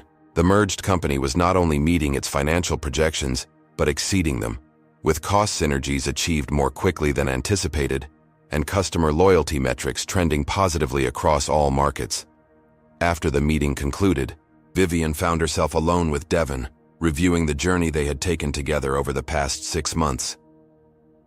"When you texted me from that plane about Karen Walsh," Devon recalled, "I never imagined it would lead to this level of transformation. Honestly, I thought we'd end up with a token reprimand and another diversity statement that changed nothing." "So did I initially," Vivian admitted. "But once we started pulling the thread, the entire tapestry unraveled." Reynolds had built his discriminatory system so carefully that he never considered it might collapse all at once. "His fatal flaw was underestimating you," Devon observed. "He assumed you'd prioritize the merger and your CEO position over addressing discrimination directly. A common miscalculation," Vivian noted with a slight smile. "Assuming that professional success and commitment to equality are somehow mutually exclusive." "The industry is noticing," Devon said. 3 other airlines have reached out to me about our transformation process. They're recognizing that inclusive excellence isn't just morally right, it's good business." "That's the message that creates lasting change," Vivian agreed. "When companies realize that discrimination costs them talent, customers, and ultimately profit, transformation becomes inevitable." Their conversation was interrupted by a knock at the door. James Chen, the flight attendant who had recognized Vivian on that fateful flight, entered with a hesitant smile. "Ms. Winters, Mr. Carter," he greeted them. "I hope I'm not interrupting." "Not at all, James," Vivian assured him. "How are you finding your new role?" Following his courageous testimony during the investigation, James had been promoted to Premium Service Training Manager, responsible for ensuring all flight attendants understood and implemented the company's new inclusive excellence standards. "It's challenging but rewarding," he replied. "Just finished training our newest cohort of first-class cabin crew. Most diverse group we've ever had, and their customer service scores during training were the highest on record, contradicting the old assumption that diversity somehow compromises quality," Devon noted with satisfaction. "Exactly," James agreed. "I actually came to share some news that I thought would interest you both. Robert Taylor, the investigator, who was reassigned after the 2022 report, has accepted our offer to return as Deputy Director of Compliance under Devon's division." "Excellent," Vivian said. "His experience and integrity will be valuable assets as we continue this transformation." After James departed, Vivian gathered her materials for her next meeting, a media interview about the merger's success and Horizon Global's emerging reputation as an industry leader in both performance and corporate culture. As she walked through the terminal, she passed Gate 27, the very spot where Karen Walsh had questioned her presence in the first-class line 6 months earlier. The same gate now featured a prominent display of Horizon's new corporate values: excellence, inclusion, integrity, innovation. Beneath those words was a phrase Vivian had personally insisted on including in the company's revised mission statement. "Every passenger belongs in the seat they've chosen. Every employee belongs in the role they've earned. We succeed together by recognizing and respecting the dignity of all." What had begun as a moment of discrimination had catalyzed a corporate revolution. One flight attendant's bias had exposed a system designed to protect such behavior. One CEO's refusal to accept that bias had transformed an entire airline. As Vivian prepared to board her flight, in first class naturally, she reflected on the power of that transformation. Skyline hadn't merely addressed isolated incidents of discrimination. It had fundamentally redesigned its culture, policies and practices to ensure such behavior could never again be normalized or protected. The final quarterly report summarizing the investigation had concluded with words that Vivian had written herself. Discrimination thrives in silence and deniability. It withers in the light of honest recognition and accountable leadership. Our journey toward truly inclusive excellence has only begun, but our direction is irreversible. What we have learned through this process will forever shape how we serve our passengers, support our employees, and define our success. Boarding began, and Vivian approached the gate with her first-class ticket. The flight attendant, a young black woman who had been hired during the recent diversity initiative, smiled warmly. "Good afternoon, Ms. Winters. Welcome aboard. Horizon Global Flight 1242. We're honored to have you flying with us today." As she settled into seat 2A, the same seat she had occupied on that transformative flight 6 months ago, Vivian felt a profound sense of accomplishment. The company she led now truly embodied the values it proclaimed. Every passenger genuinely belonged in whatever seat they had purchased.